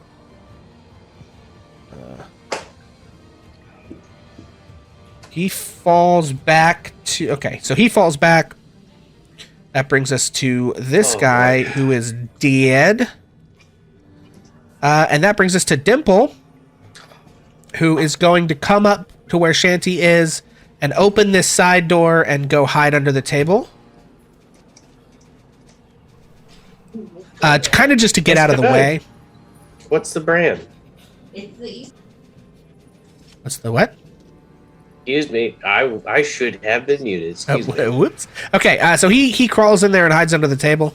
Brings us to this guard who is going to come out and see what's going on. He does not... The only thing he has is he could throw his spear, but that's his only weapon, so he's not going to do that. That's a terrible idea. This guy is going to come out and look at his friend. It's you sort of hear somebody shout around the corner, Solomon. You can probably see him a little bit, and he says, hey boss, what should I do? And he says, that one of these guys says, guard the door. And so he falls back towards the door. Silas, you're up. Okay, Silas is gonna see the guy running into the outhouse and just look at him and say, "What did you see here?" And then as he responds, just mouth, "Nothing." Yeah, I saw like nothing. That. I saw nothing. That's right. And then in a flash, Silas just disappears 80 feet of movement. Okay. So I'm just fucking yeah. So you can't move through the enemy's squares, right? Unless you use actions to shove them. Yeah. However, can he move on the dead person square? You could move to the dead person square if you wish. That's right. So I'm going to move to the dead person square. Okay. Bonus action Misty Step. Right. Okay. Here if I can. Let's see. You have to have line of sight to it. I don't think you have line of sight on that spot through the wall. Although, wait, no. Misty Step, is it one? Dimension Door says you can move to a spot if you get. Let's look at the. Let's look at Misty the text. Step. I think I have to see to the text. I think it is. It's 30 feet that you can see. Yeah. So yeah, unoccupied space you can see. Okay. So yes. So I'm gonna go there to get on their other side. Okay. Is it okay if I just lean out this hallway so I can get a view of what's going on? Yes. Okay. Actually, at this point, I can probably start to kill some of this dynamic lighting. Hang on, guys. Okay. It's not really important that be cleared off or that necessarily. These are just like offices and shit, but I'm going to open some of this stuff up because there's no enemies hiding in there anymore, right? So it's like, what does it matter particularly, right?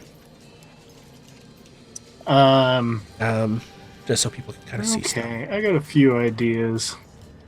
I don't want to pull that out of there. Maybe just do some of these interior walls. I'm going to clear that as well because you. Okay, also, we are running over just a little bit. I think this is going to be the last round, guys. So after Solomon's next turn, we will call it a session. Sorry, I lost track of time completely. Normally, I'm really good about that, but... It's okay. Let's kill them all. I'm going to shoot through this guy right in front of me. Okay, let her rip. 10. 10 does not hit. Shit. Okay, so... I mean, you have chat inspiration, I think, right? I do.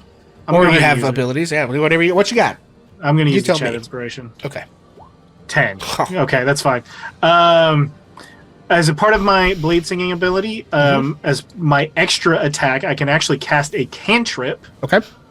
So I'm going to lean through the hallway and try to hit this veteran with a firebolt. Okay, you will have disadvantage on the roll from being in melee. Okay, that's fine. But I mean, yeah, it's a free shot, so you might as well, right? Oh well, roll the damn thing. 18. 18 hits. 5 points. All right, that's fine. Fair enough. That's better than nothing. Yeah, and then my third attack against the guy is a natural 1. So brutal. Damn. All right.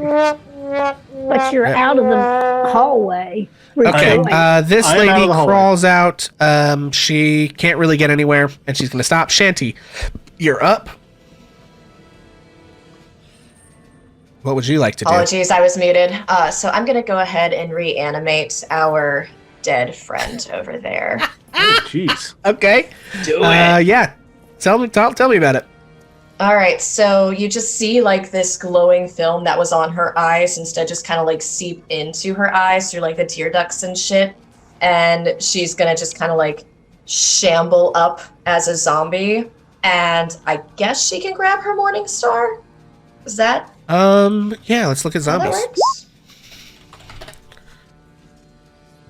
Do I have zombies? I think I probably do. Hang on.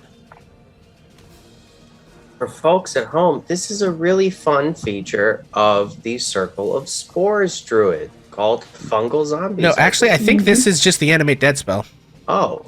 which excuse she me. also has. So Yes, we got a lot of you do. dead stuff going on. Okay, so yeah, this is. I guess we'll just.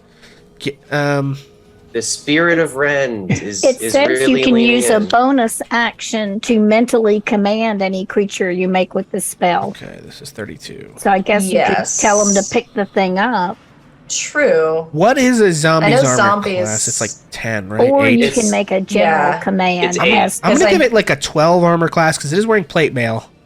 Yeah, and I Um, know that they usually just have like melee, bite, and scratch Yeah. attack. So I didn't know how it worked with weaponry. That's a great question. It doesn't really say. Yeah,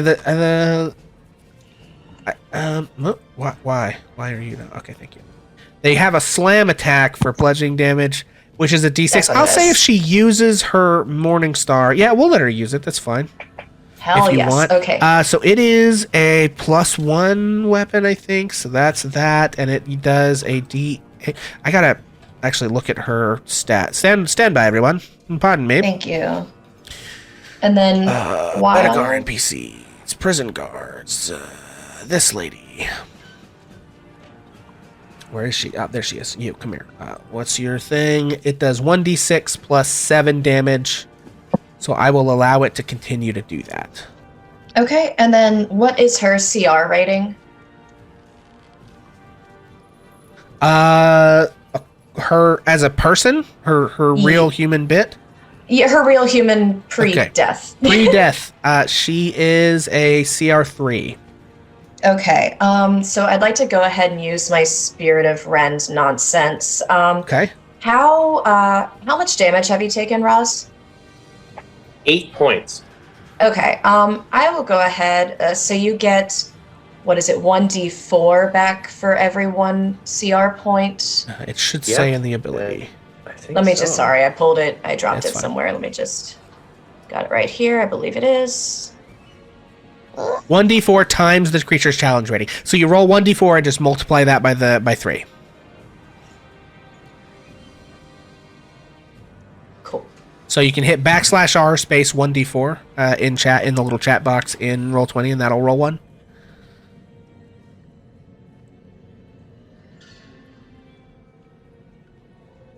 Oh, I'm sorry. You were talking to me. I Yeah, apologize. no, I that's thought fine. that. There's other Sorry, ways I to thought do it, that but was Roz. I apologize. Oh, Here. yeah. So I'm so sorry. Okay, you so could backslash space R.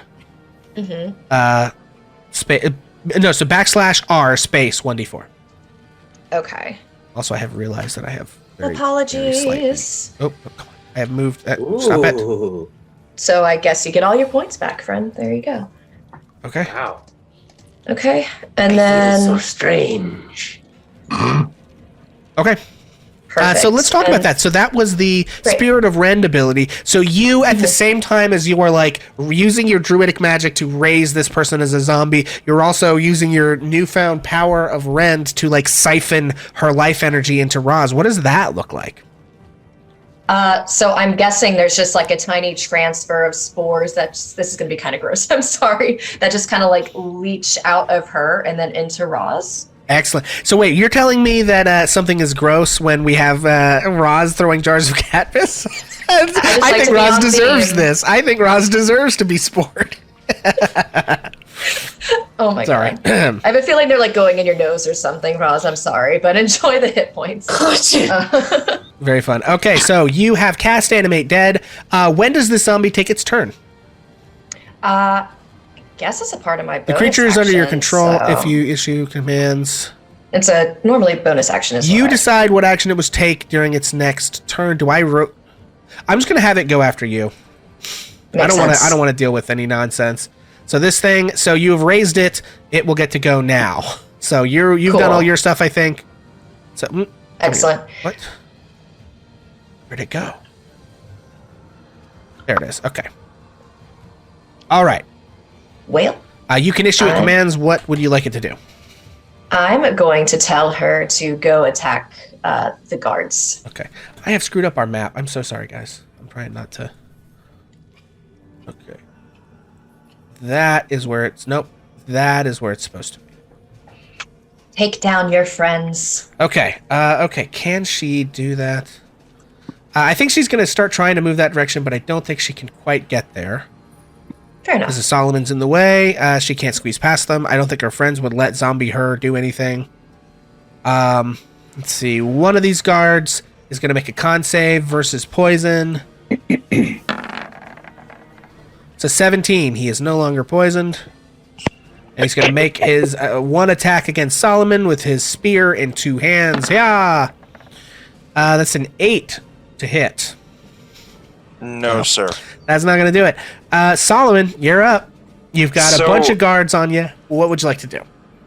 Solomon's gonna look behind him and see this like corpse kind of like shamble up behind him, and he's gonna be like, I'm just gonna pretend I didn't see that. He's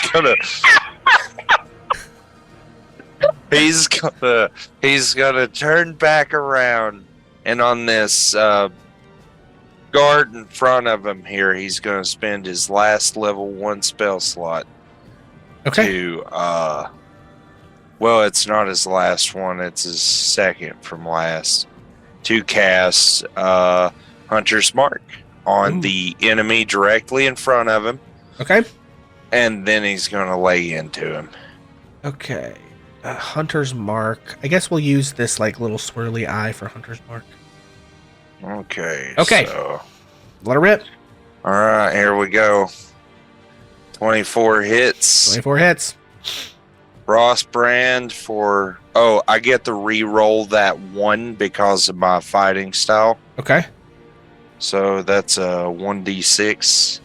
So that's a 3. That's a 5 plus 4. That's 9 plus... That's 10 damage. Plus 13 damage. And I get 1d6. 1d6. For, which is 4. Okay. So that is 17 damage for the first. Yeah. So how are you striking that guy? What does that look like? So what like kind of attack is it? Solomon's probably just gonna do like a I'm just like from ground to like ceiling slash, like straight up. Yeah, so you slash and you definitely hit and you split this gentleman from scrot to crown. Just whoosh, and just blood pools everywhere. There is an explosion of blood as he is severed into his component pieces. You have some more attacks. Who's next, I guess? And the one that tried to attack Solomon, as he's bringing the sword up, he's going to whip it back around. And he's going to go So that for was an the one attack to the right. Yes. Okay, let it rip. As the creature with his Hunter's Mark is dead, he gets to move it to another creature. It does not. It's a bonus action on his next turn. Excuse me. Unfortunately. Hey guys, there's a lot of rules in this game. So many rules. Gonna burn my last. Well, no, I don't know if I'm gonna do that yet. Let's see if it hits first. 13 does not hit. Yeah, I figured, but that's Solomon's go. Okay. All right, folks, and that is where we are going to go ahead and call this session. Sorry that I ran over tonight. Apologies to cast. if you notice me doing that in the future, just bring it to my attention if you got some place to be or some things to do or just need to go to sleep. In any case, we're going to try and kind of get through this pretty quickly tonight. If somebody would like to go find someone for us to raid, that would be great. In the meantime, I would like everyone to do our usual sign-off. If you will let everyone know where they can find you on the internet, if indeed you can be found on the internet, and who you played tonight. And we will see everybody again, I believe, theoretically on the 18th, question mark? Maybe. We'll see. So, Bonus Mom. Hi, I'm Bonus Mom, and I played Perdita, the Tabaxi Rogue, tonight, and I did a little bit better than last time. You can find me on TikTok. You can find me in Bonus Mom's Tavern here on Twitch, where I play games and talk a lot. And you also can find Bonus Mom's Tavern anywhere that you find podcasts. Please come and find me and listen, and I'll see you next time. Excellent. Kyla. Hey friends, I'm Kyla. Tonight I played Shanty, our Water Genasi cumbersome bear, and I can be found under the handle Kai2D2 under most places on the internet. Wonderful. And Daniel. Hey, I'm Daniel. I play Solomon, and I can be found in Bonus Mom's Tavern with the rest of these great folks. Signing out. Huzzah! Beast. Hey folks, I'm Beast. I played Razhiskers, the Tabaxi Valor Bard, and you can also find me in the Discord. You'll have to look pretty hard, but if it's worth it, then you should put in the work. Excellent. Jesse. Hey, I'm Jesse. I played Silas Blackhand, the singing, blinging wizard of whatever. You can find me at Spectra Sofa, youtube.com/Spectra Sofa, or as my favorite comment of all time called us, Speeder Couch. You can see us there at any time. So thank you very much. We'll see you in 2 weeks. Excellent, excellent. And Taylor. Hey everybody, I'm Taylor. I played Enna, the Wood Elf Cleric, and I had such a great time tonight. So thank you, everybody. Huzzah! And of course, I am Pixel, as always, and you can find me here at Ages of Einor, where I run our D&D games. And you also can find me in our Discord, where I sometimes run D&D games, among other things. And you can find me here at Twitch, twitch.tv/hammerandpixel, where I also do a whole lot of video gaming and stuff like that. We've been doing an Elden Ring run. That's been a lot of fun. Some Final Fantasy 2. It's been a good time. And so we're going to sign off. I think we're going to raid OG Merpay. They just went live like 12 minutes ago with, it says Where Boars Gone Wild D&D homebrew. So that sounds interesting. We're going to go check that out. We've raided them before, so go show them the AOA love. And we are going to go ahead and sign off. So in the meantime, friends, thank you for listening to this wacky stuff that we do every Friday. Next week, we will have Curse of Strahd back. Our friends are embroiled in a quest to solve their pie addiction thanks to a traitorous Granny Patsy, dun dun dun, who it turns out maybe was not as benign as they thought, or something like that. And then this game should theoretically be back the week after that, we hope.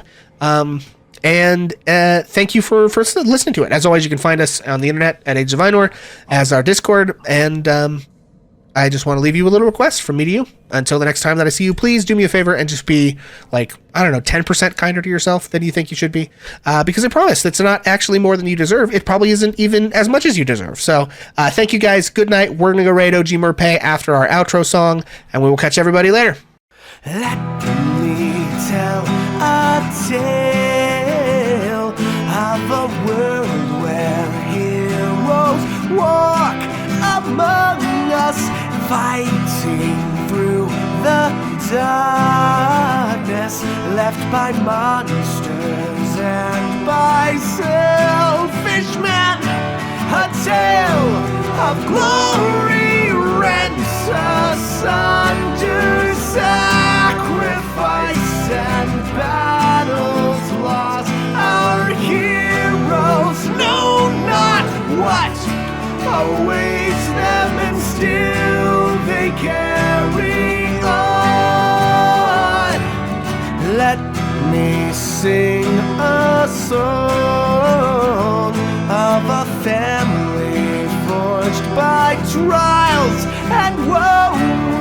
On their own they falter, together they will write their own tale of glory, rent asunder, sacrifice and battles lost. Our heroes know not what awaits them, and still they carried on. What was rent shall be restored. What was lost now shall be found. The price of valor ever rising, but victory brings new rewards. Tales of glory, might, and wonder, hard-fought battles, treasures won. Our heroes know their fate awaits them, and so they can